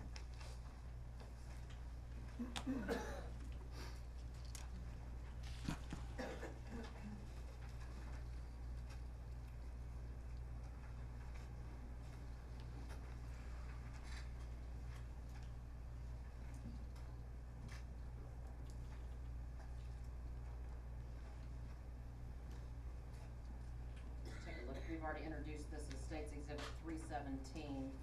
There's some phone records, and you see your phone number on here, right?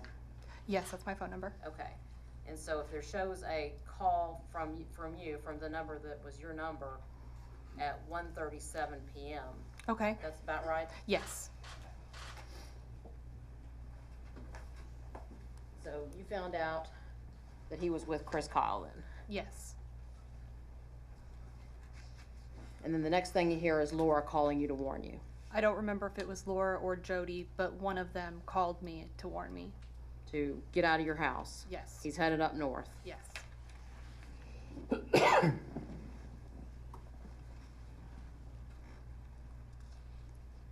And did you get out of your house? Yes, Gabby was returning from her second job, so I called her, let her know what was going on, and we agreed that what I would do is I would pack a bag and get both of our dogs ready, and then she would take her car and take me to my parents' house so that my car would be at the apartment complex. If he did try and show up at my apartment, he would think I was there. Back up a little bit, we were talking about some of these texts that you exchanged with Mr. Watson, James Watson, that morning. Do you remember texting him, I put myself in harm's way to protect him? I don't remember saying that, but I don't doubt that I probably would have. I was very protective of Eddie. If you said that, it was probably about the That I knife would incident? put myself in harm's way. Okay. And in fact, you have done some things to protect him, right? You took down his Facebook page immediately after this happened. Yes. And you've, I guess, tried to keep people from saying things about him. I can't control what other people say.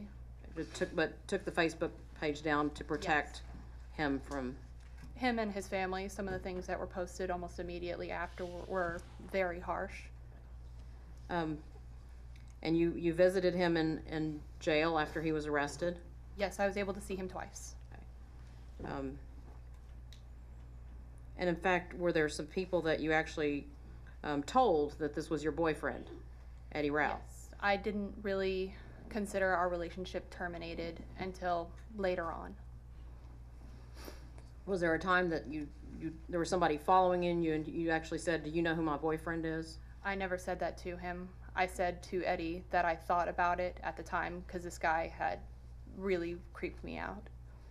But you weren't embarrassed that Eddie was your boyfriend? No, not of Eddie. I was not proud of the situation, but I didn't necessarily tie who he was to me and the situation. So you didn't actually say that to somebody?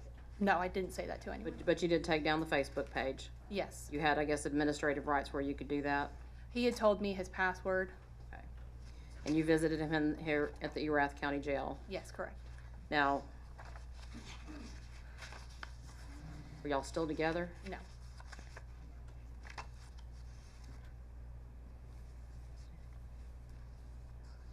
I'll pass the witness.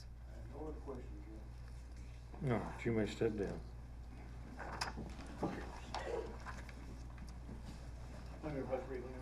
You may.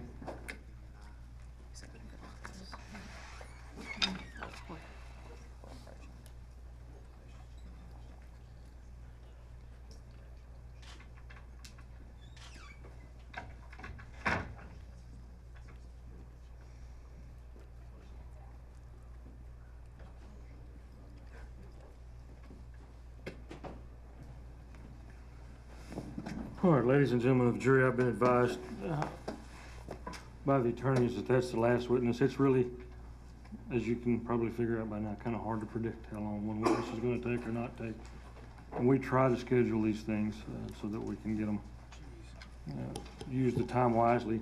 I promised you an early day. You're getting an earlier day than I actually promised you. But I'm going to follow with another promise. I've been advised by the attorneys that tomorrow and possibly the next day have a lot of witnesses. It's going to take some time. So please take advantage of this afternoon. Take care of the affairs that you need to get taken care of. Be very careful with regard to the instructions that I've given you. Don't put yourself in a situation where it could even appear improper at this point. We don't want to have to justify anything. Visit to anybody at any given point. Remember my instructions. Don't talk with anyone about this case. Don't talk amongst yourselves about this case. Spouses, loved ones, hang on. Don't look at anything. Don't read anything. Don't walk by the TV and linger and see if it pops out, because it's gonna. Okay, so avoid all of these situations. Assemble tomorrow morning again at about 8:30 to 8:45. We will begin work as quick as we can at that time. And for Thursday and Friday, unfortunately, I think we're gonna have to work a lot. So don't think we're gonna get any more early days. So with my instructions, you can be excused at this time.